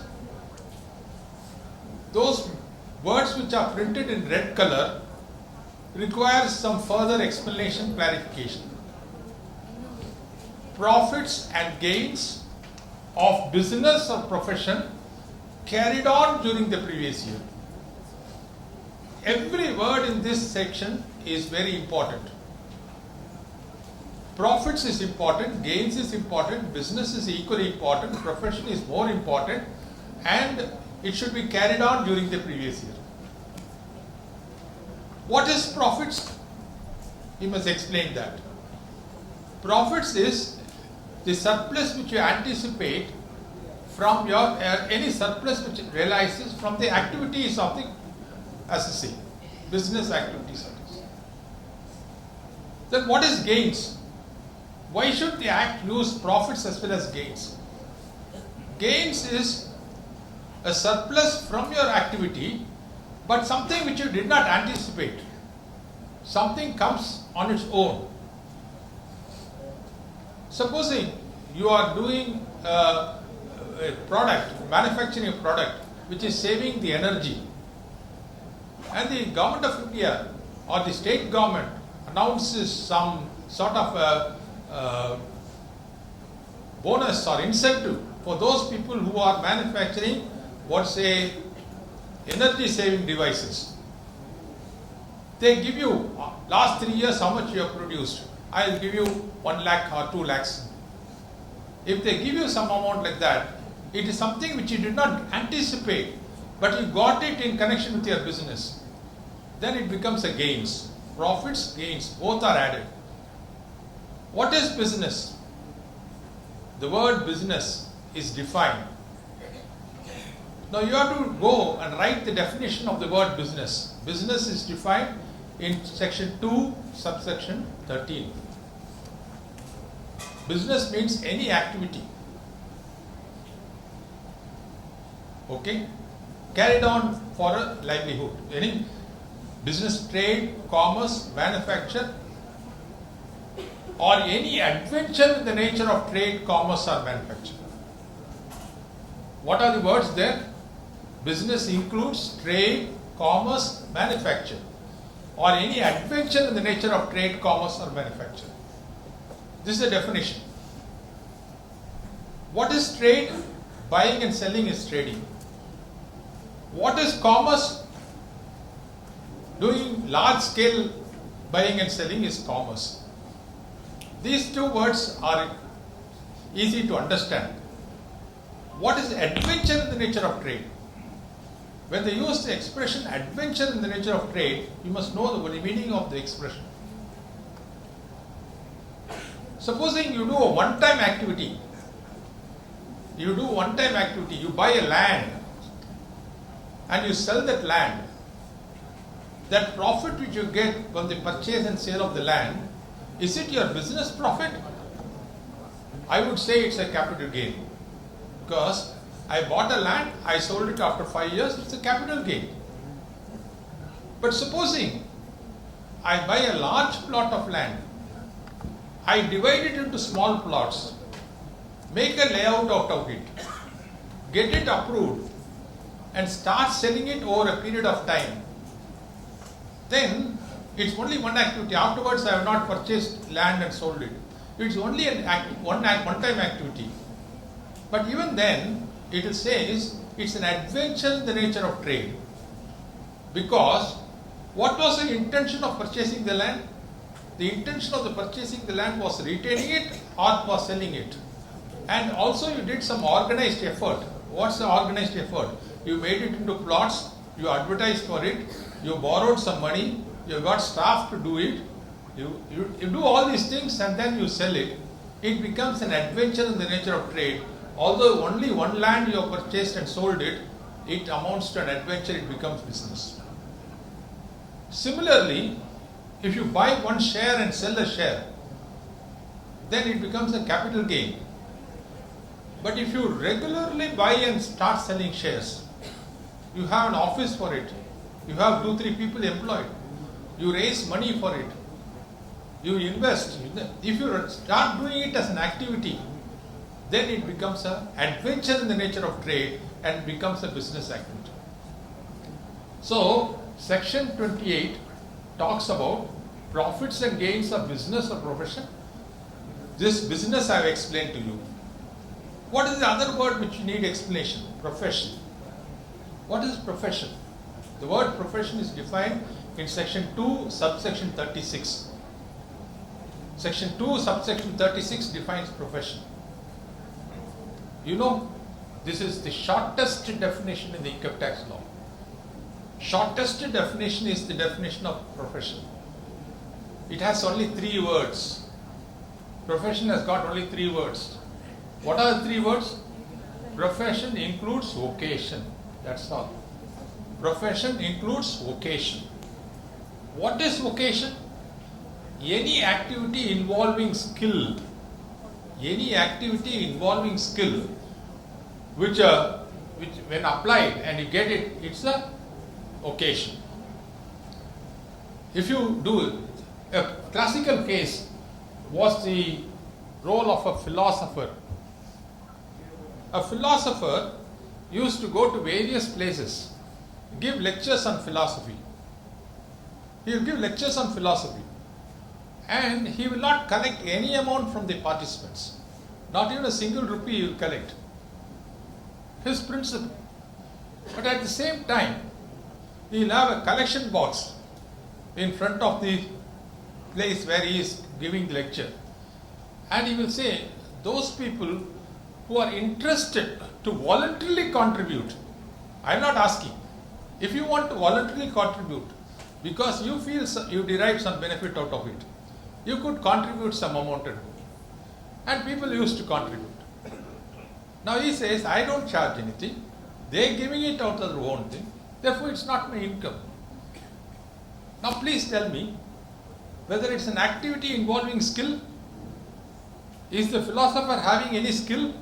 Definitely, that's why people are being attracted.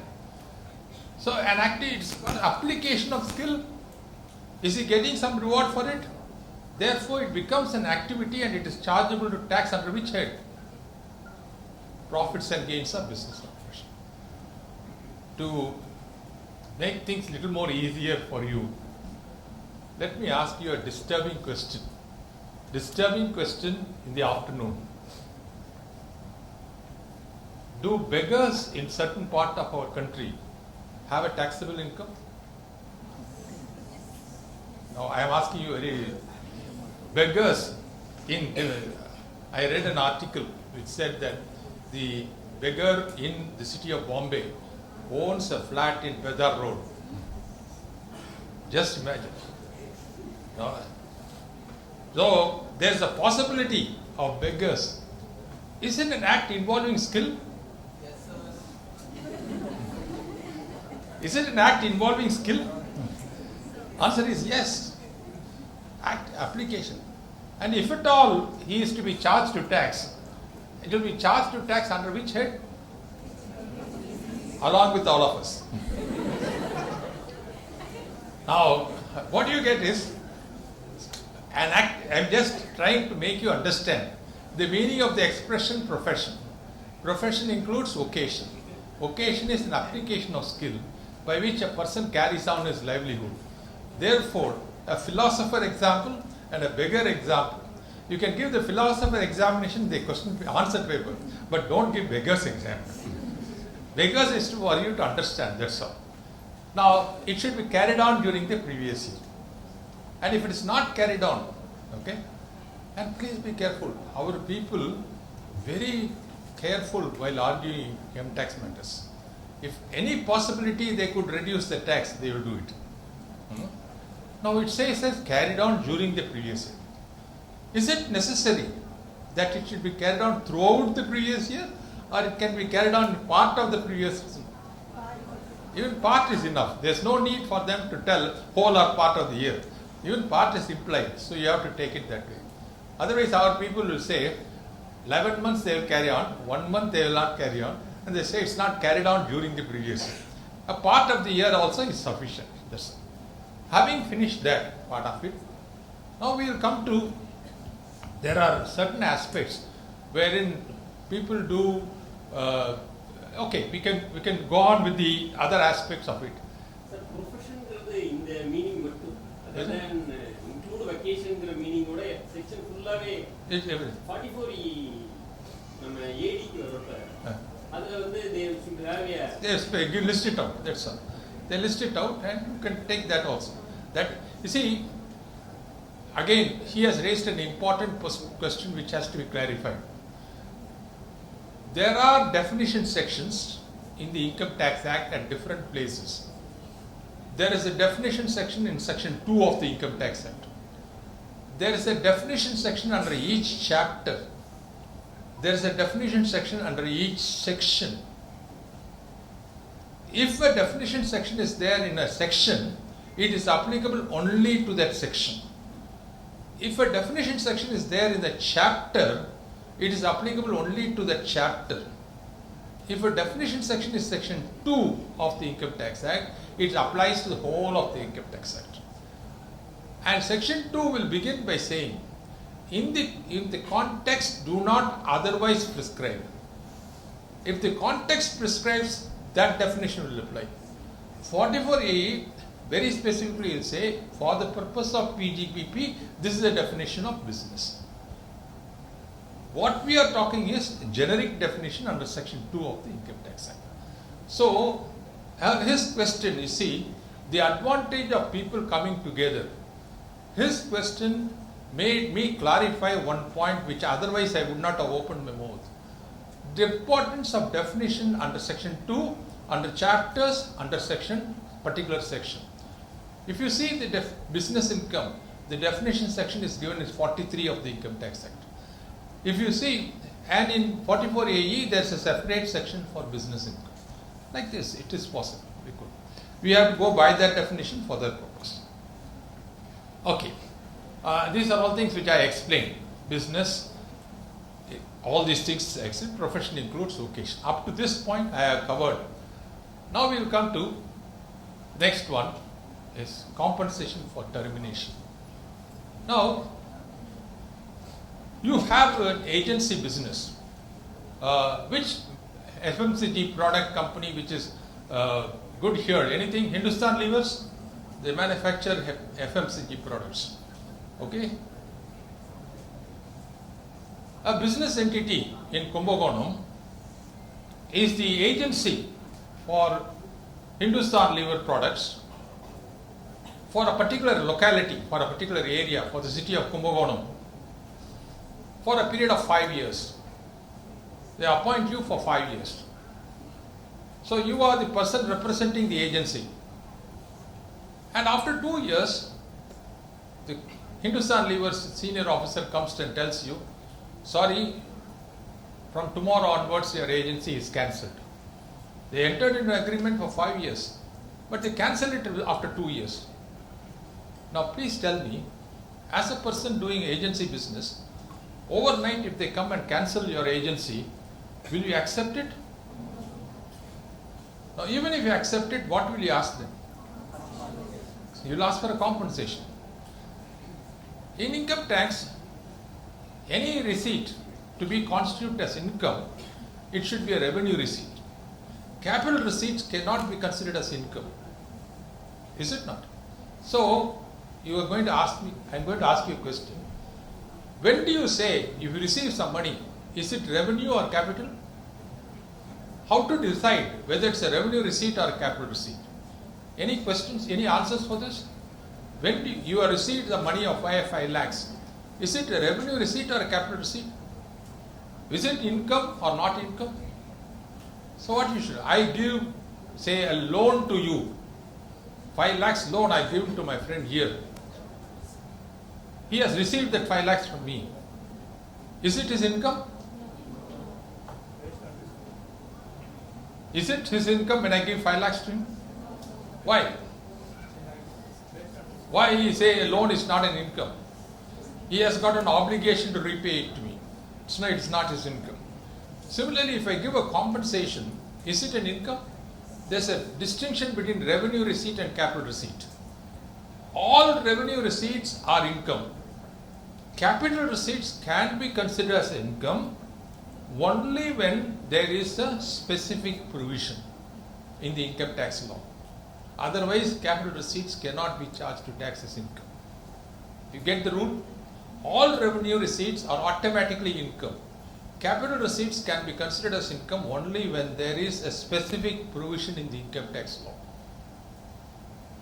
Now, you have to make a distinction between revenue and capital. How will you distinguish? I'll give you a small one. If you have a source of income, if you lose the source and get a compensation, it is a capital receipt. If you retain the source and get a compensation, it is revenue. If you retain the source, it is revenue. If you sell the source, it is capital. If you own a property, you let it out, you get rent. Rent is revenue or capital? Revenue, because you still continue to be the owner of the property. If you sell the property itself, it is capital receipt. Is it chargeable to tax? Yes, because Act specifically provides capital gain is included in the definition of income. If there is no specific provision, you cannot charge it to tax. Similarly, this agency fellow, he gets compensation for termination of agency prematurely. Now that agency compensation, is it capital or revenue? It's a capital. But I told you capital receipts can be charged to tax if there is a specific provision. Where is the specific provision? In PGBP charging section. It's included in income definition, it's included in PGB also. So, first, whenever you get a receipt, you must put the question whether it's income or not. Under section 224 it comes or not. If it comes under income, then you have to classify it under which head, either salary, house property, business, capital gain or other sources. You must classify the income. So this compensation will come under business income. This is a point which you are managing agency business. Hotel management. See, hotels are managed by specialists. Okay? If you take some hotels, people who own the hotel, but they are not managed by them. It's managed by GRT group of hotels. It will be managed by Taj Group of Hotels. Those people do the managing. And supposing that managing agency is terminated and they get a compensation, it will be chargeable to tax as business profits. So these are all compensation for termination. Ultimately, I came to distribution agency, which I gave an example. Export incentives, specifically Act provides, it is chargeable check as business. Trade, professional or similar association from specific services to its members. Now what happens is, you take any club for example, any chamber of commerce. Some of the chartered accountants here had a chamber meeting this afternoon, so they had to leave for a meeting. So chambers of commerce get some income. Is it chargeable to tax? If they get some income, chambers of commerce get some income, is it chargeable to tax? Now it is not chargeable to tax on the concept of mutuality. On the concept of mutuality, it is not chargeable to tax. So you must ask me the question, what is concept of mutuality? You see, a group of people come together and they collect subscription from them and they use it for their own benefit. So the persons who contribute and persons who get the income are the same. So who could enjoy a club? Only the member could enjoy the club. So he contributes, and who gets the benefit? All other members get the benefit. So it's a group people, the benefit goes between them itself. So it is not chargeable to tax.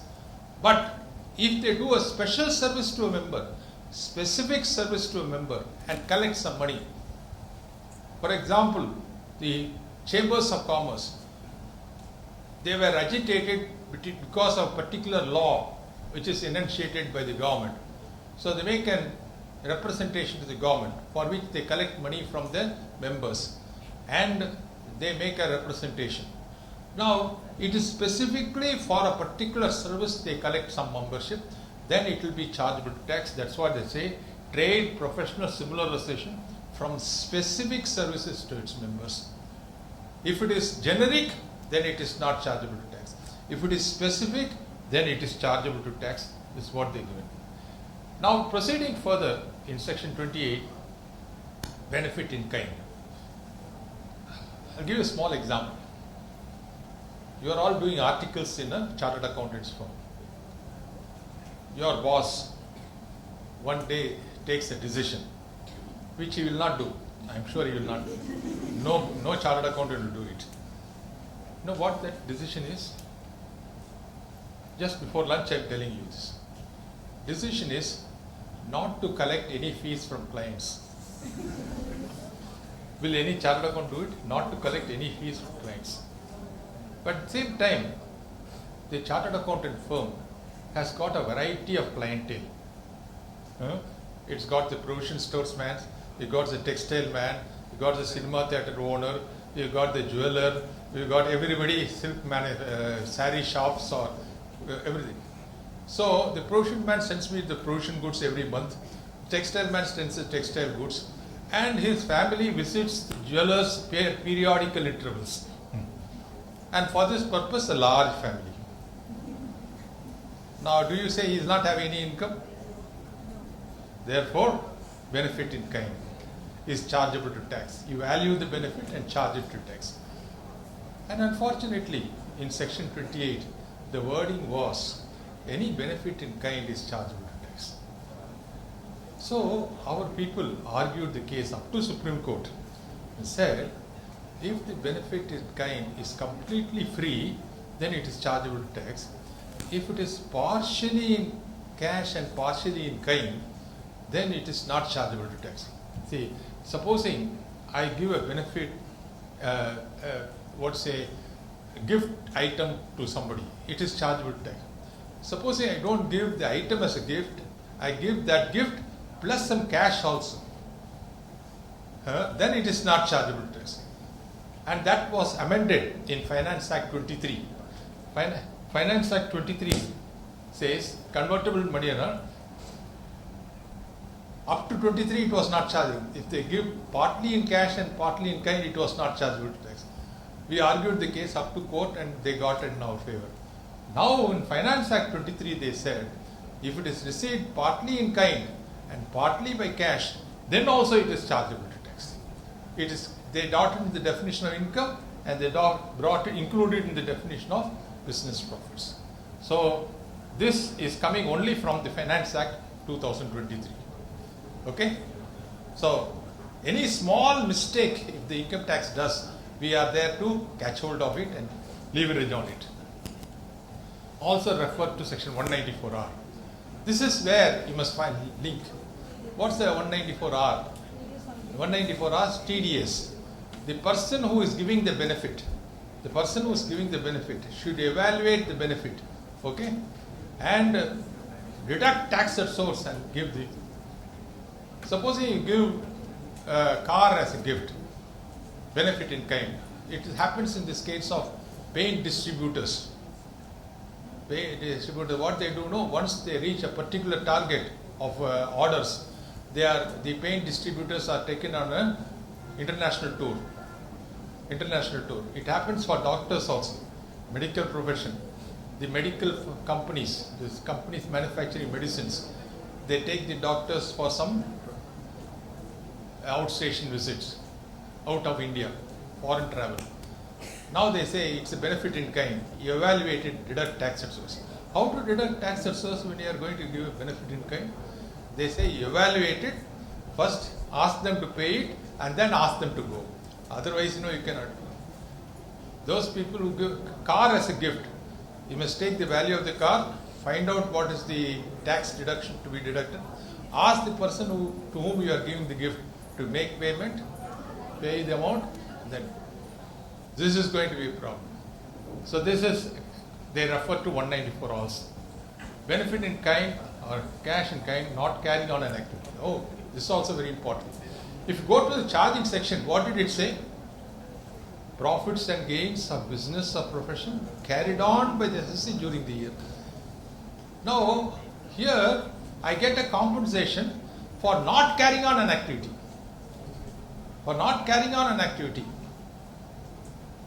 People give they want to buy a business from me.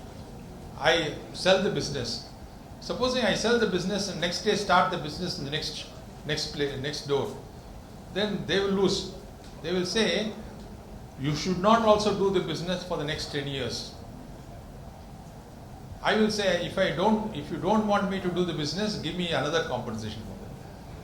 That compensation received for not carrying on activity, that will also be chargeable to tax under head profits and gains of business or profession. So these are points which you have to remember. Not sharing a technical know-how. How many of you are aware that the formula for manufacturing this soft drink, famous brand, what is one of the famous brand? Coca-Cola. Formula is known only by the top 3 executives of the company. Nobody else knows it. Because if the formula is known, everybody will do it. Only 3. And that's why these 3 people do not travel by the same aircraft. If they travel by the same aircraft and something happens, all the investors' monies will be in problem. You understand? You call it risk factor. So this is very important. So for not carrying on, not sharing a technical know-how, you get a compensation. That also will be chargeable tax as business profits. Now, exception, Montreal Protocol. What's this? Have you read this in any standard textbook? It will be there. Small paragraph will be there. Montreal Protocol. What is this Montreal Protocol? A city in Canada. There, a group of people representing all over the world, they met. And they said, we have to protect the environment. Protect the environment. Therefore, those companies which are manufacturing some product and which are, a lot of smoke is going from their factories, it is polluting the areas. And therefore, they are asking those companies to reduce their manufacturing activities or to stop that particular activity. Suddenly, if you ask them to stop their activity, there are 2,000 people working in that factory. Now, if 2,000 people are thrown out of job, it creates another problem. So, to compensate these people for not carrying on an activity, these countries from all over the world met in the city of Montreal and they signed an agreement saying that we will contribute some money to a common pool, and from that common pool you can give to those companies which are stopped carrying on an activity for reducing the emission levels, pollution, controlling pollution. If that is the case, the amount which they receive is not chargeable to tax. They are paid for not carrying on an activity. Strictly speaking, it comes under business income. But are they doing a good thing for our country? They are doing a good thing for the country by stopping their activity.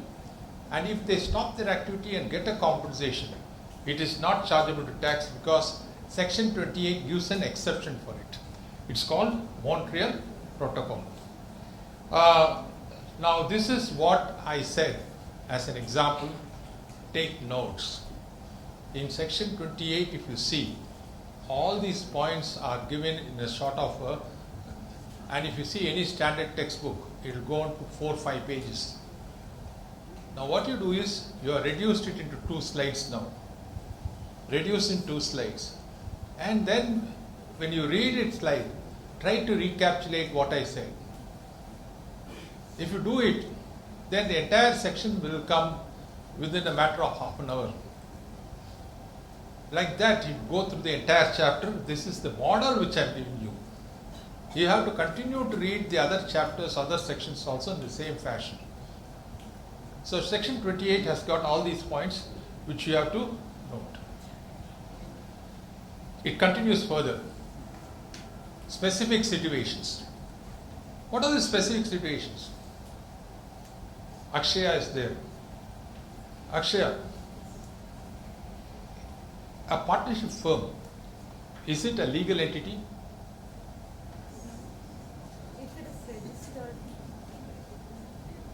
A company is a legal independent entity.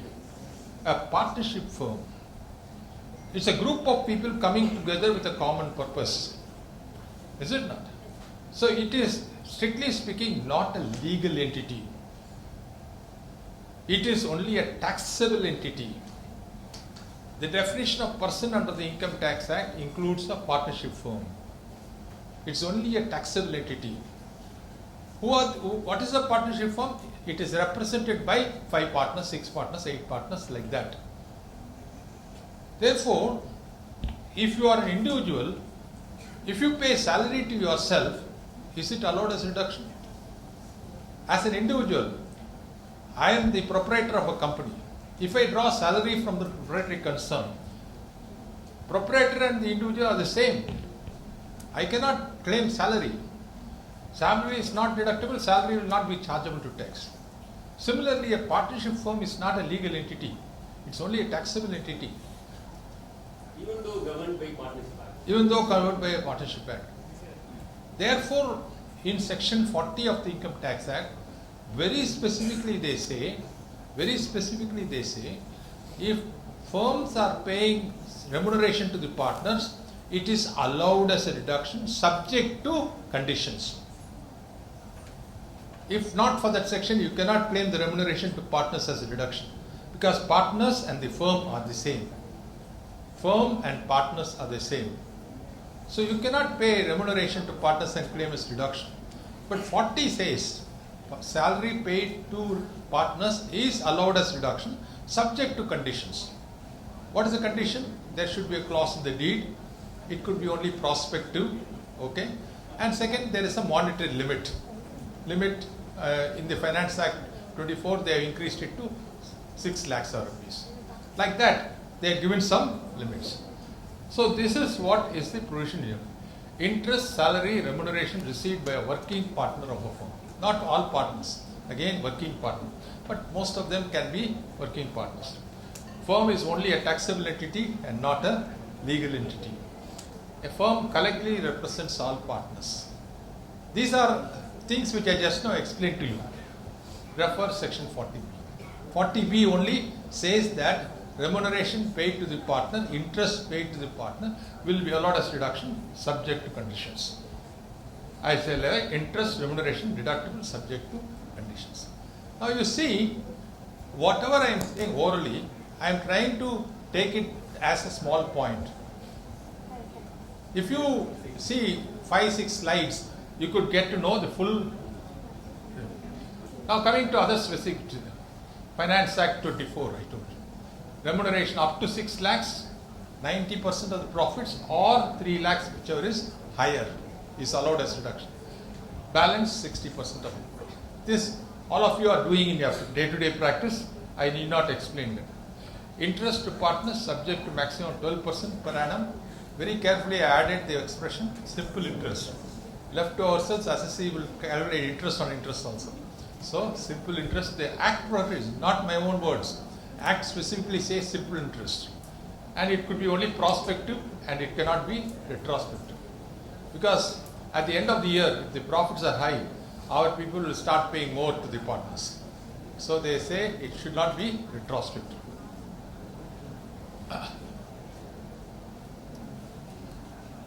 I will go a little slow here because partnership firm is something which all of you are familiar. I went a little fast. Now I am going to talk to you about key man insurance policy. What is this key man insurance policy?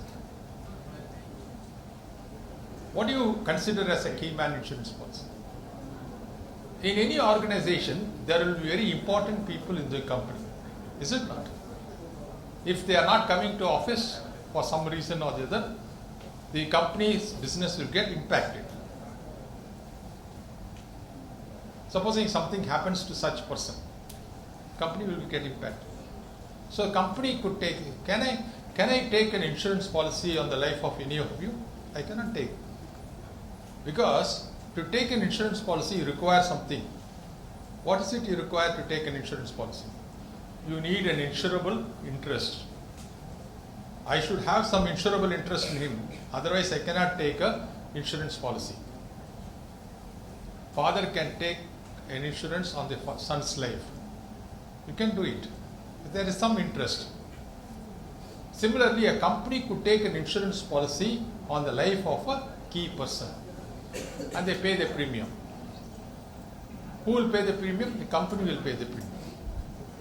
Supposing something happens to that key person, the compensation will be paid the insurance company to the company. Company will have it. Okay, that's very important. This key man insurance policy, amount received on a key man insurance policy. Supposing something happens to that key person, he meets with there's accident, and the company makes a claim to the insurance company. Insurance company gives a compensation of 5 crores. Okay, 5 crores they receive. Is it chargeable to tax? This is my question.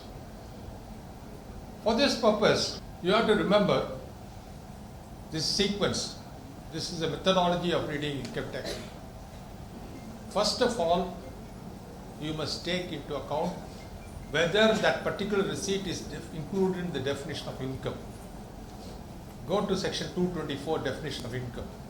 It says that amount received under a key man insurance policy will be treated as income. It becomes income. Secondly, section 1010D says any amount received on insurance policy is excluded.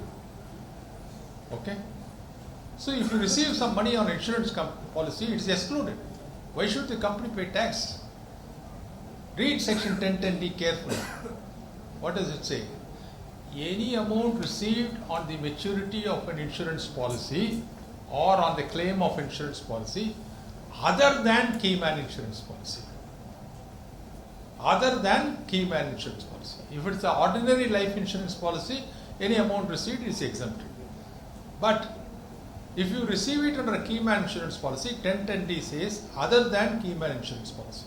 Therefore, it is chargeable to tax as business profits. Assuming what our people will do, the premium will be paid for first few years by the company. After 5 years, the policy will be assigned. Policy will be assigned to whom? To the employee himself. It will be assigned to the employee, and the employee will continue to pay the premium thereafter. Afterwards, he will receive the money. Now, the company is not receiving the money. The employee will receive the money. It is included in the definition of income. Exemption to 1010D is not applicable. But who is receiving the money? Company is receiving, or the employee is going to, employee's family will receive. Employee himself will receive sometimes on the maturity of the policy. Nothing happens to the employee. The policy is for 10 years. After 10 years, he will take it. When he takes it after 10 years, go to the definition of profits in lieu of salary, 17(3) of the Income Tax Act. Profits in lieu of 17(3). The amount received by the employee will be chargeable to tax as salary income for the employee. If the company itself receives this, it's chargeable to tax under which income? PGBP. If the employee receives it, it is chargeable to tax as profits in lieu of salary. What is the other possibility? Other possibility is the employee dies. Now, who receives the money? Many family members will receive. The family members receives, go to the next section. This is PGB, then you go 56. It will come under other sources.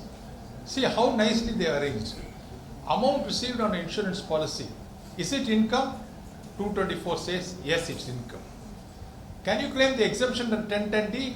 You can take claim for all other policies, but you cannot claim for key man insurance policy. And if the employee receives it, it is profits in lieu of salary. If the company receives it, it is PGBP. If the family members receive it, it is other sources. How nicely they have put it, you see. If not for these sections, our people will say it is not taxable, it is not chargeable to tax. Okay? So that's a sequence. This is how you should read income tax law. Tomorrow in your practice, a new client comes and he brings a peculiar receipt and he says, it's a capital receipt, I am not going to pay tax. Where is it said in the income tax law it is chargeable to tax? Then you have to go to section 224, whether it is included in the definition of income. Then go to various heads, which head it is included. If it is not falling under any other head, it will come to other sources. How do they define charging section under other sources? Remember 56 of the Income Tax Act, charging section. Any income not falling under the above heads will come to other sources. Is it not? So it will come under other sources. So this is a way of drafting the income tax law. They are telling that within the next few months, they are going to take away this law and introduce new income tax law. So again, all of even chartered accountants have to sit through a training section and understand tax laws right from beginning. It's going to be a big affair. Now, this is one of the specific situations, key man insurance ones. Have you got the gist of it? Have you got the link? Link is very important. Now coming back to the next one, conversion of inventory into a capital asset. There is a inventory, stock in trade. Can you give me an example how an inventory can be converted to capital asset? Can you give any example? What is a case where inventory will be converted into a capital asset? If they are selling computers if they convert to capital asset means for them if they are using it is converted to capital. Beautiful. I'll take the example in computers, but computers, what happens is electronic item. 2 years back I buy a computer for 1 lakh. Today what will be the value? It depreciates, is it not? Not many people will start doing that activity. But if you take a real estate person, he buys land and selling stand, he is becoming a stock in trade for him. After some years, he says, I'm aged. I don't want to do this business activity. Whatever stock is there, I got another 5 plots of land in different parts of Kumbakonam, which is very valuable. Those 5 lands, I want to retain myself. I want to bring it as a capital asset. I purchased it some years ago when the price was only small amount. Today it has gone up. So I will convert it at a higher value. So the example, more appropriate example, that example also is correct. But not many people will do it. No need for them to do it. But here there is a need for them to do it. It could happen here, it could happen in jewelry, it could happen in share markets. Share market, you purchase something as a stock, now you convert into capital asset. Possible. So, can you register the examples which I am telling you? Real estate, jewelry, as well as. So, these are things when you convert it into the. So, the fair market value. Now, see again the connected sections. Now, you understood this one. This one, section 224 income, exclusion 1010D, salary income, business income, other sources. Other thing which I would like to explain, the conversion of inventory into stock in trade.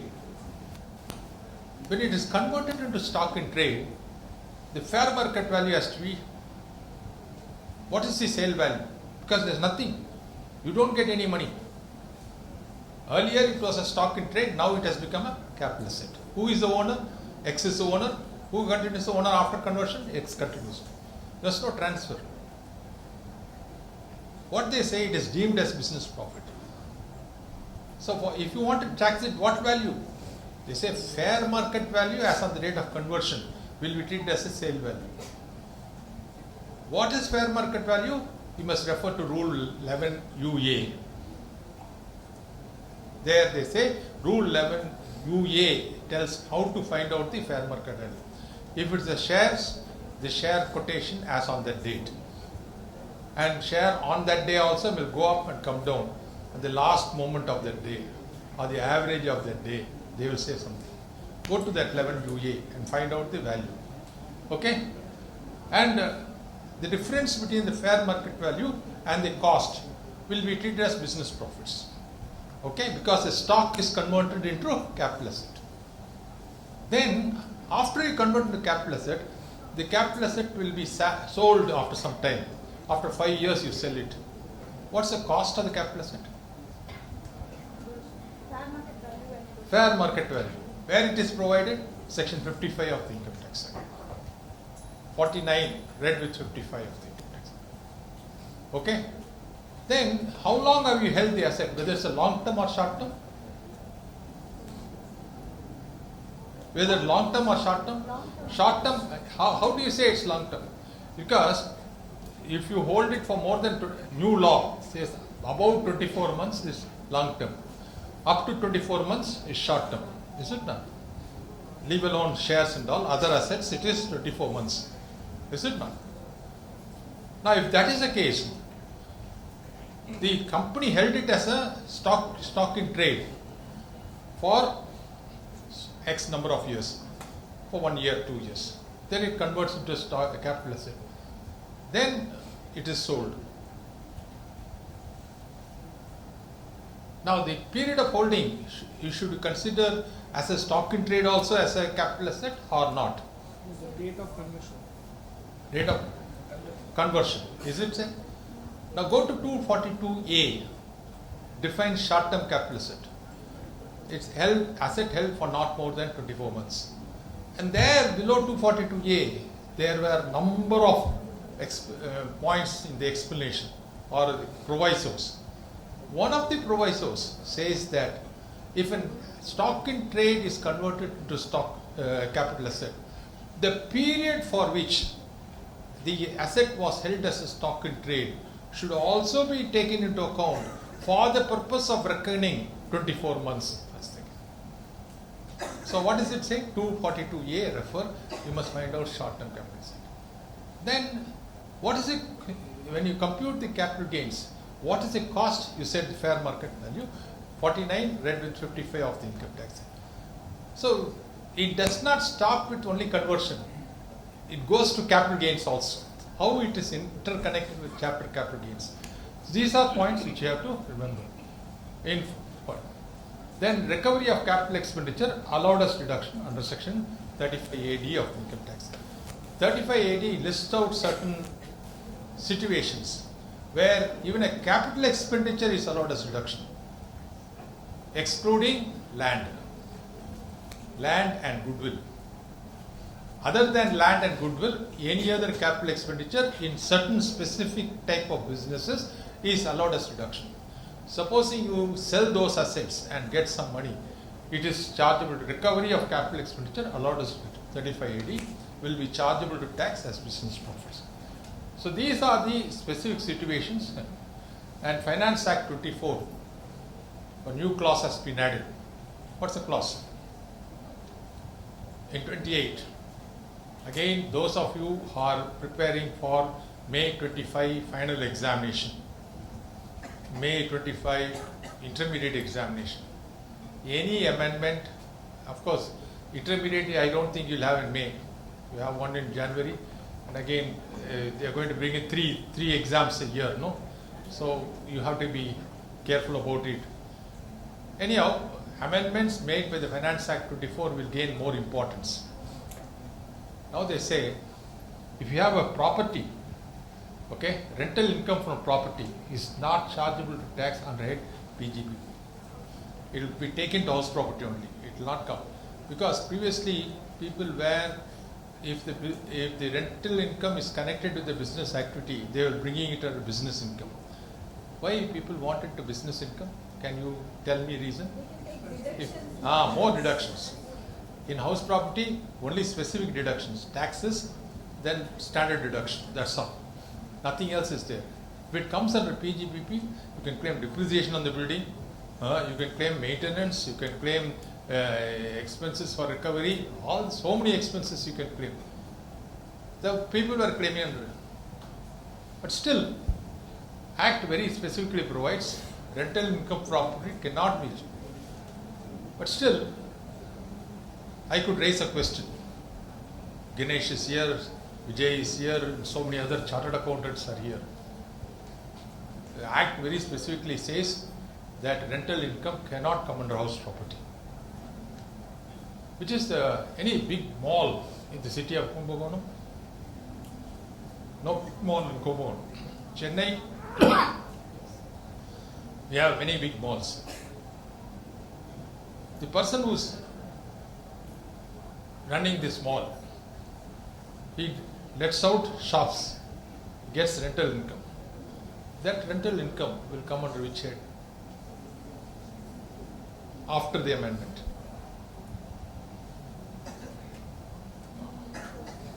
Now is the process of thinking on? Till I raised the doubt did not come to your mind. Now I have raised this, kindled this thought in process. Here also you can say, if the may go through the object clause of that particular entity, if it's a company, most of these shopping malls are companies. If you take companies, memorandum of association, read the main object clause. If the main object clause, it will be there only. It says that to take a large area, construct it, make it easier for them to operate a mall. You have so many other facilities. To operate a mall, you cannot be an ordinary building. You should have facility to move goods. You should have facility for AC. You should have facility to control people coming in and going out. So many requirements are there. You provide all those facilities. So it's a composite package which you are giving. That's the main object of the company. Then still you can take it to PGBP. You cannot take it to house property. But supposing I am manufacturing company, I am manufacturing plastic goods, or I am manufacturing some item, automobile components. I was manufacturing in 5 places. Suddenly my turnover has come down. So I closed down one factory. That building is vacant. my money is locked there. So I let it out. Now earlier what I used to do up to finance sector, I will say it's incidental to my business, therefore I am taking it as business income. But going forward, I cannot take it to house property, business income, I have to take it to house property. Are you able to make the distinction between the shopping mall and this one, which I explained to you? Like this, you take down. This is section 28. Memorandum will override the act. Yes, memorandum will override the act, definitely override the act, because the company came into existence only for the purpose of carrying on that activity. It is not a letting out of the property simpliciter. The activity is not only to let out the property. The activity is let out with all the other accessories connected with the building. Not only rental income. Not only rental income, it's a composite income. And I cannot say how much is the rent, how much is for the electricity, how much is for the security, how much is for the common kitchen. Every shopping mall has got a food court. Shopping malls cannot survive without food courts.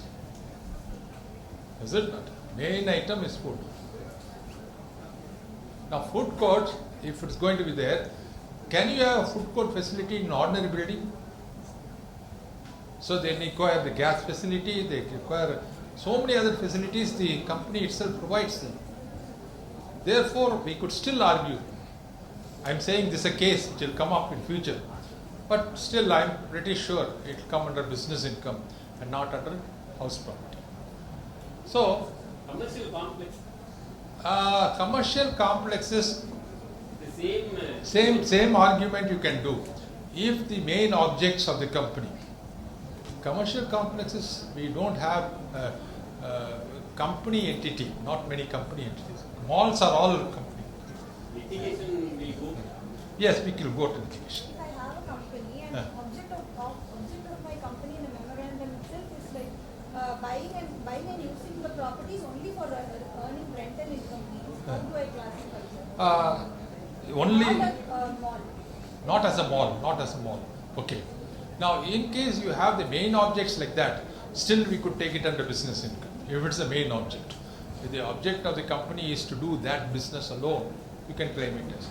If it is not in the object clause, but you had 10 properties, you are using it for business, this one extra property, let it out, then it will come under also. Okay.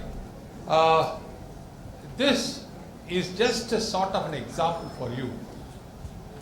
If you read any standard textbook, section 28 itself will run to about 8 to 10 pages. 8 to 10 pages has been now brought into, I don't know, 5-6 slides in small points. Now just imagine reading 20 pages before the exams and reading 5 slides before the exams. Like this, you have to go on doing for all other chapters. Condense each chapter like this. And when you are revising, if you revise chapter by chapter and do it at regular intervals, what will happen is your confidence levels will keep on increasing. Everything is your confidence. The day before the exams or the day of the exam, if you are confident, then it makes all the difference. Go in, do it, try it and see how it works for you. And if you take a model exam like this, as I told you, it will help you in your sacrifice your 2 years for the comfort of the next 40 years. That's all. And this quotation or the equation is very, very rewarding. Very rewarding. It's easy also. To sacrifice 2 years is not a big issue. Do that and you definitely will be. So these are some of the points which I wanted to say. I don't know. The organizers have put, I did not put. Then it will be a benefit in kind which I am giving it to you, and you have to offer it as your business income. Normally people when come here like this, they ask the question. Huh? Yes, okay. Any questions? Any questions on this I would like to take, and then we'll stop with this. I think I said 1:15. 1:15 times. 1 hour we have taken for one section. If you take 285 sections like this, and some of the sections, section 11, 1023C, it will take lot of time, more time to. So you condense it and try to read it. It will be easier for you. Any questions? If you want to ask me, I am open for questions. You can ask me. It will take another 2-3 minutes or 2-3 questions.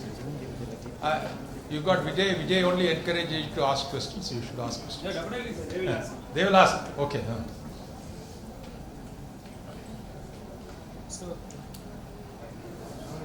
Sir. Yes. Yes, sir.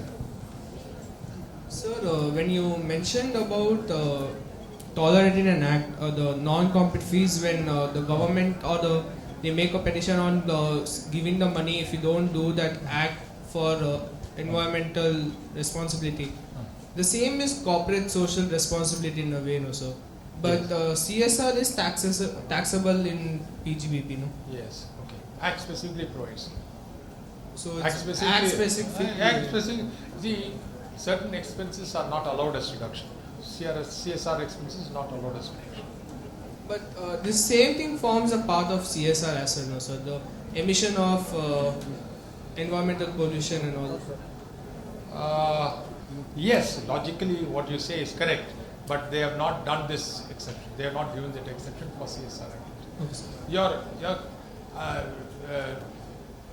Frankly speaking, my answer to your question is the government should consider this and give the consent. If you ask me whether it is allowed now, it's not allowed. If you ask me whether it should be allowed, yes, we should have a case to fight it out. Because after all, we are doing a good cause for the country, so we should allow it. If you do that, the next fallout will be, as an individual, I contribute 1 lakh to a charitable institution. I am now eligible to claim 80G, but if I go under a new regime, I am not able to get that also. So you deny me for this, and for a corporate entity, you give CSR activity 100 crores reduction. As an individual, how my mind will be there? For my present level of income of 20 lakhs per annum, I pay 50,000 and I don't get any deduction. A company is getting.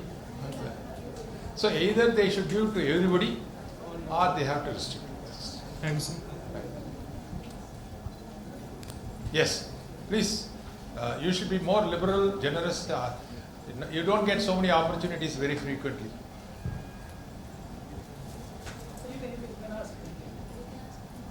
Sir, I'm still held upon that example now, sir. I had said that computer. Because, we had seen a client.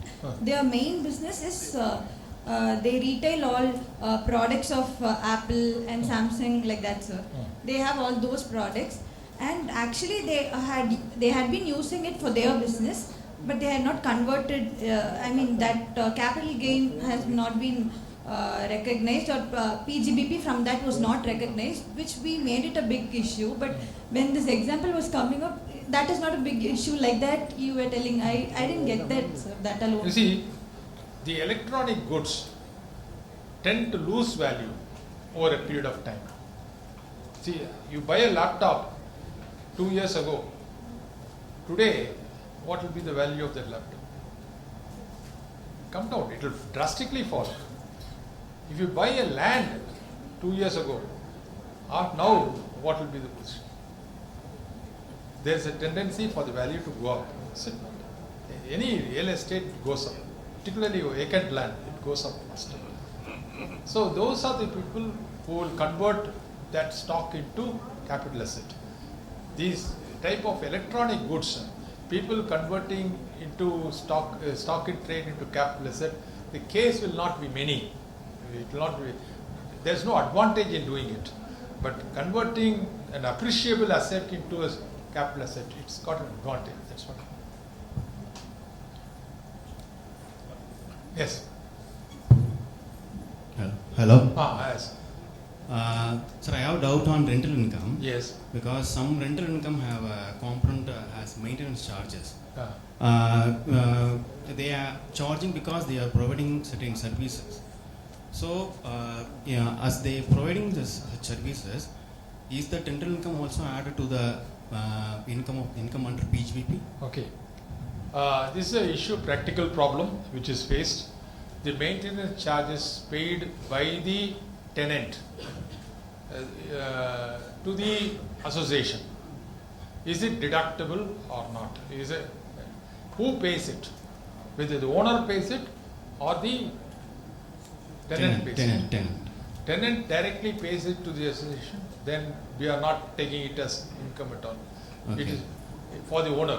For the owner, it is not house property. If the owner is going to pay the maintenance charges, this maintenance charges is not deductible for the owner because there is no provision under the income from house property to claim any other expenses as deduction. Under house property, taxes are allowed. That's one thing. Second thing is that standard deduction is allowed. Third thing is interest on capital borrowed is allowed. These are the three things which are allowed. Apart from that, nothing is allowed. The only approach for the owner to claim is to apply the concept of diversion of income by overriding title. No, there's a very old concept, but it's a very difficult case to win. I don't think. So maintenance charges, if it's paid by the owner, it's not deducted. Thank you, sir. Yes. Sir, regarding that capital receipt, you have mentioned on loan amount. If the loan is waived by the... Yes, it will be treated as income. Whether treated as? Income. Because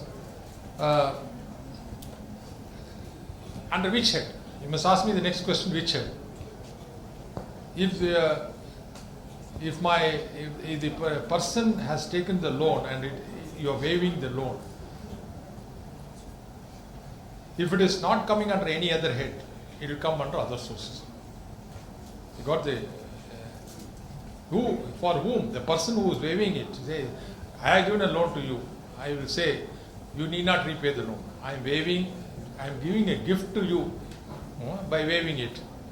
Section 56 says, if we connected, sir. 194 are brought into the waiver of loan by banks to be under 194 are. Subsequently, they withdraw. But whether the borrower is offering the waiver amount in the income tax rate, I am not seeing. Okay.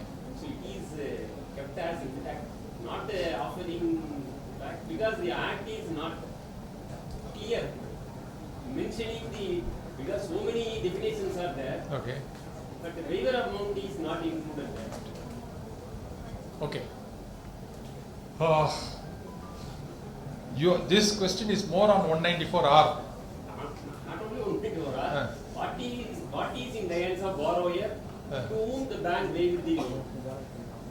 Okay. Is he borrowing the money for the purpose of business? Then section 41 takes care of it. Deemed business profit is coming. Deemed business profit is it is chargeable to tax as business profits for the person who takes it for the business. But if you are not taking it for business, it's a other personal loan or a house property loan, and then it will be a problem. There is one case law not to be taxed. Waiver, bank waiver amount is not taxed. There is one case law. That is up to which position it is.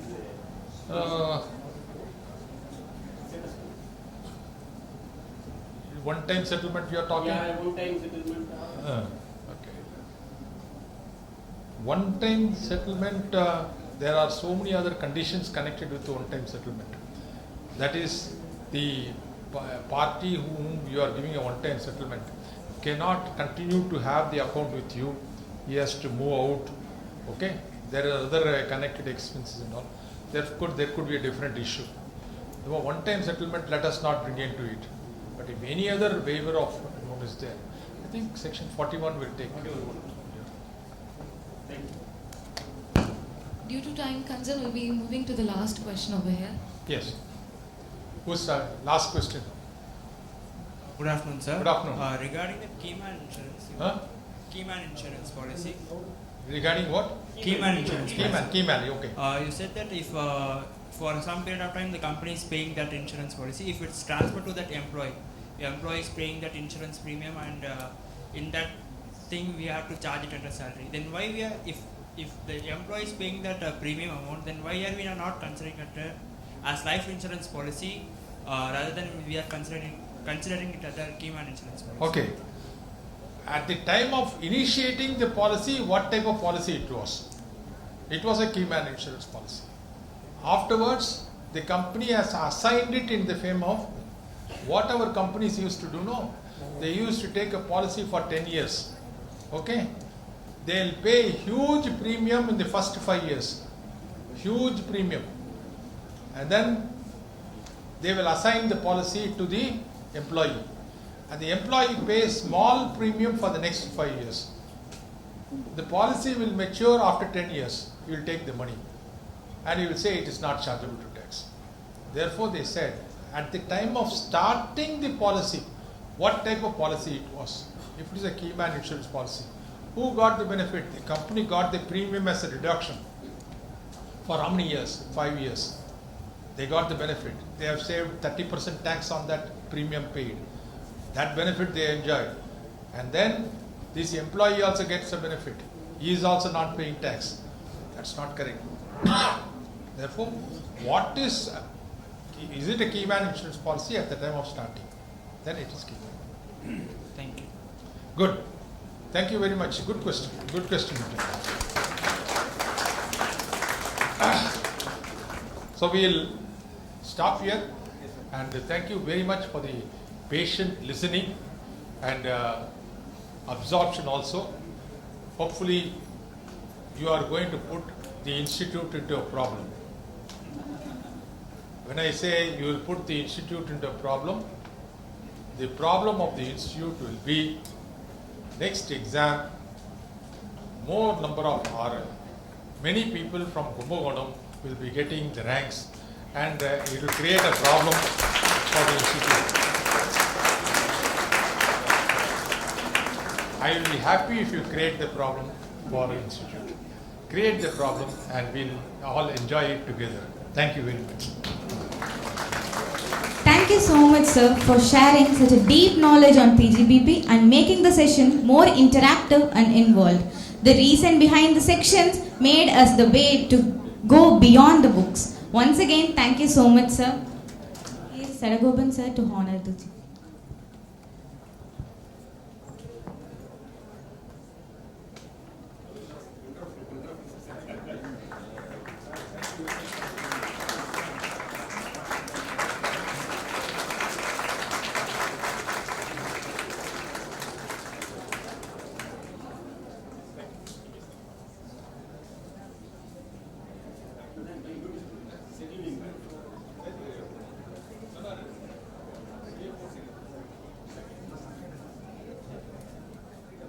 We'll now take a lunch break. Please reconvene sharp at 2 p.m. Kindly return back to your seats after the lunch. Please avoid rambling regardless this location. Please return back sharp at 2 p.m. And finally, a gentle request to take your lunch token along with you, which is marked L1. I repeat, the lunch token L1 should be taken along with you.